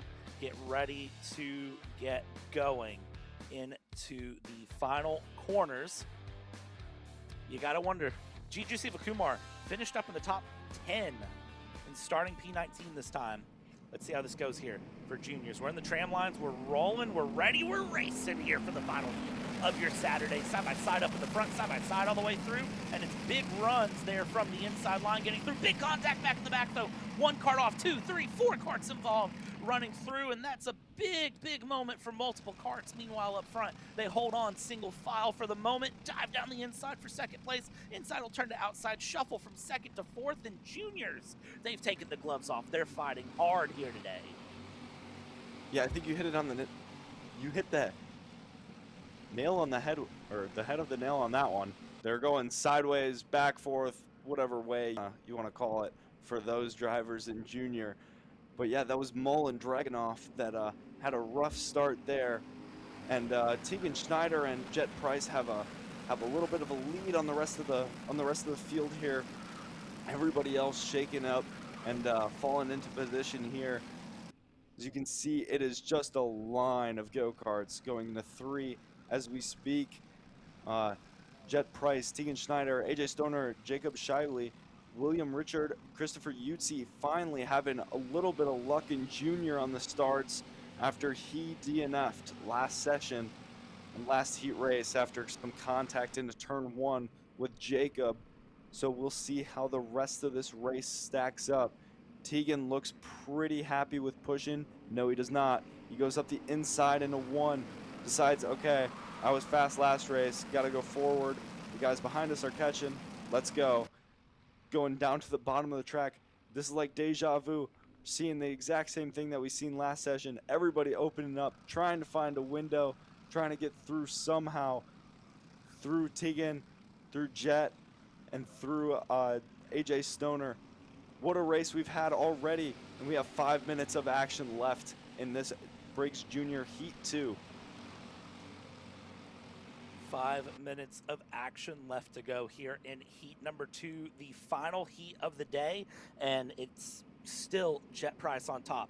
Can't stop, won't stop. Tegan Schneider up top with Jet Price second place, looking to get back up top here as we have all sorts of shuffling up and down the field here. Look at this. This will be a move for third. That's the 814 AJ Stoner looking to make a move there on the 815 of Jet Price. Drops Jet Price another position, and Jet Price able to hold on there to make it just a 1 position loss and not a 3, 4, 5, 6 position loss. So Jet Price now possibly on the way for an emergency landing at the back of this top 10 with the way this pack is racing here. So Tegan Schneider and AJ Stoner will be holding on here as we look over the shoulder. Further back, that's a move there coming through. That is a great time down the inside along for JJ O'Neill to move up his position. Lots of looks over the shoulder. I see one hand up there from a cart going slow back to the back of this pack.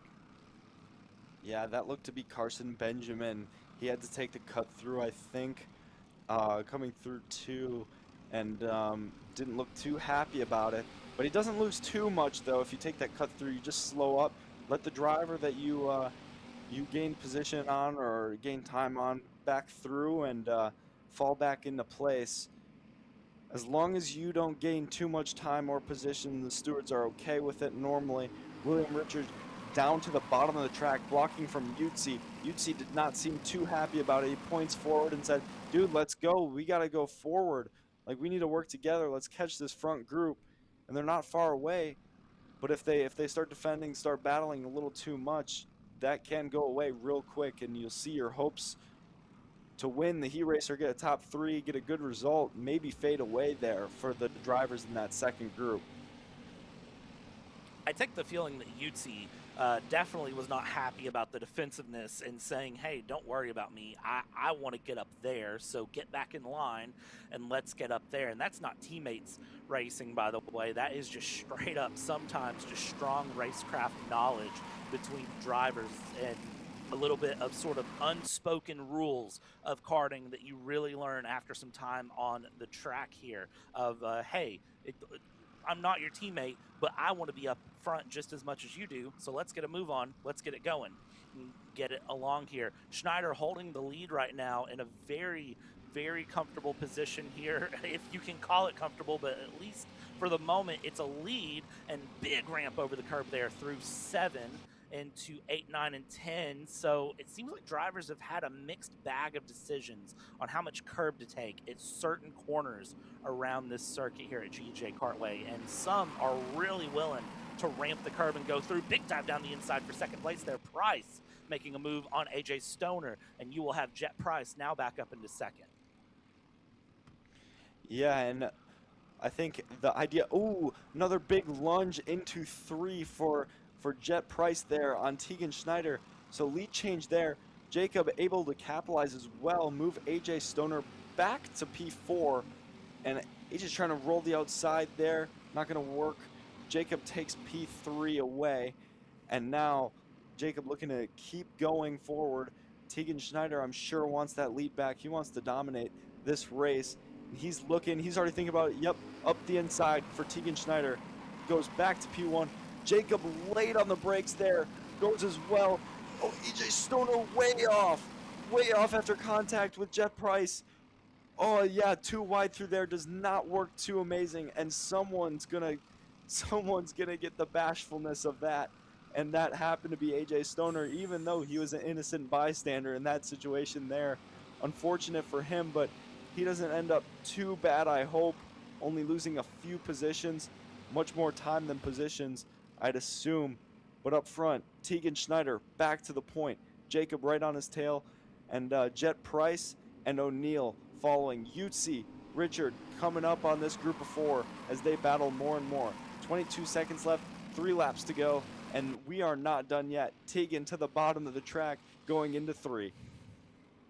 Here we go, dive to the outside, defend the inside. These top 4, I almost want to avert my eyes, but I can't. Side by side for second place, Scheibel and Price, they sorted out there as Schneider's going along there. And that moment there, by the way, Stoner down in the 9th. Look at the clear hand signal from Scheibel up to Schneider and saying, hey, go. Don't look behind, just go. And I almost feel like that's a trick play there of don't look behind. I'm just going to make a big send down the inside and get past you here soon. Just don't worry about it. Is everyone looking over? Here we go. Dive to the inside. Look for the move. Not enough room to make the move. We are officially 2 laps to go. 3rd place backer side by side. More contact out of turn 2, and that is going to be the 887 of Richard, who ramps off of the hill there and comes back onto track, blends in. That will be looked at post-race, I am sure, just like the moment there with AJ Stoner. But top 2, Schneider, Scheibel, they have some breathing room here. JJ O'Neill in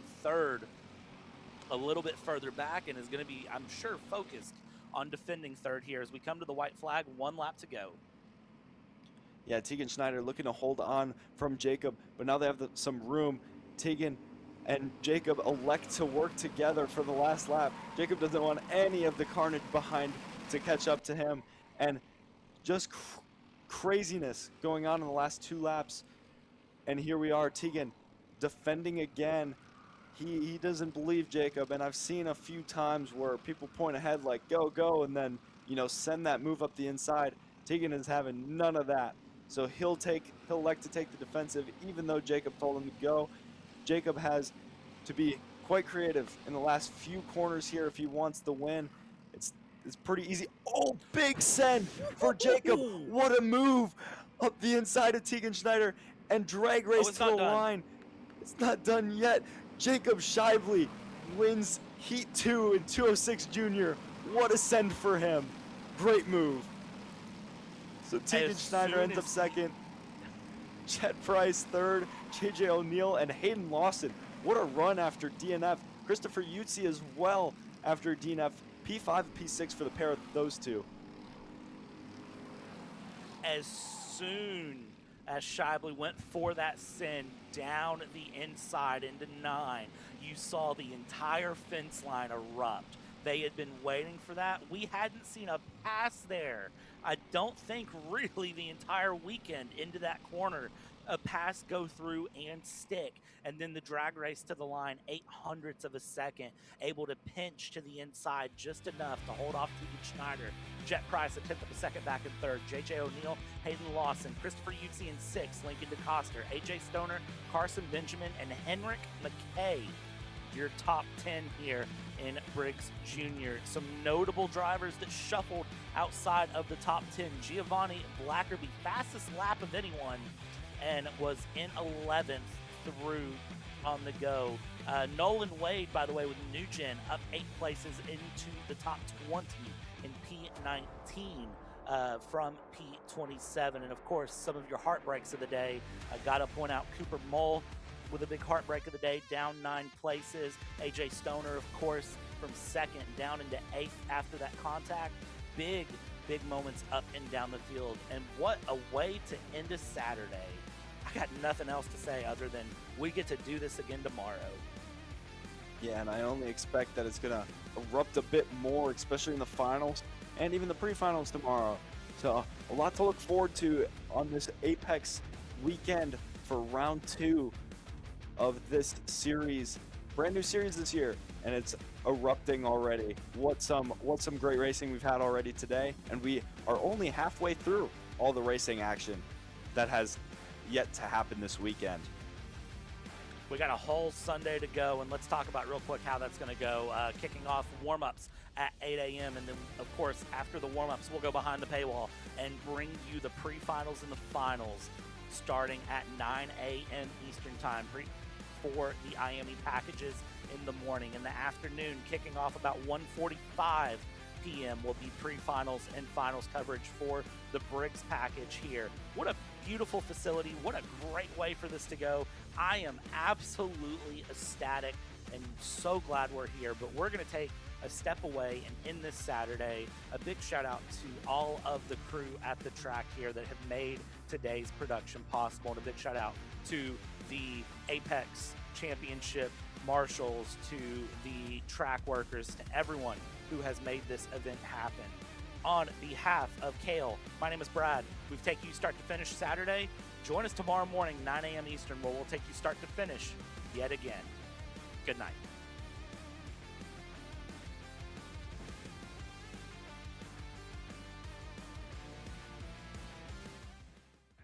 This broadcast is the sole property of Kart Chaser Group, LLC. Any rebroadcast, reproduction, or other use of the images, audio, or accounts of this event, in whole or in part, without the expressed written consent of Kart Chaser Group, LLC is strictly prohibited. Thanks for watching.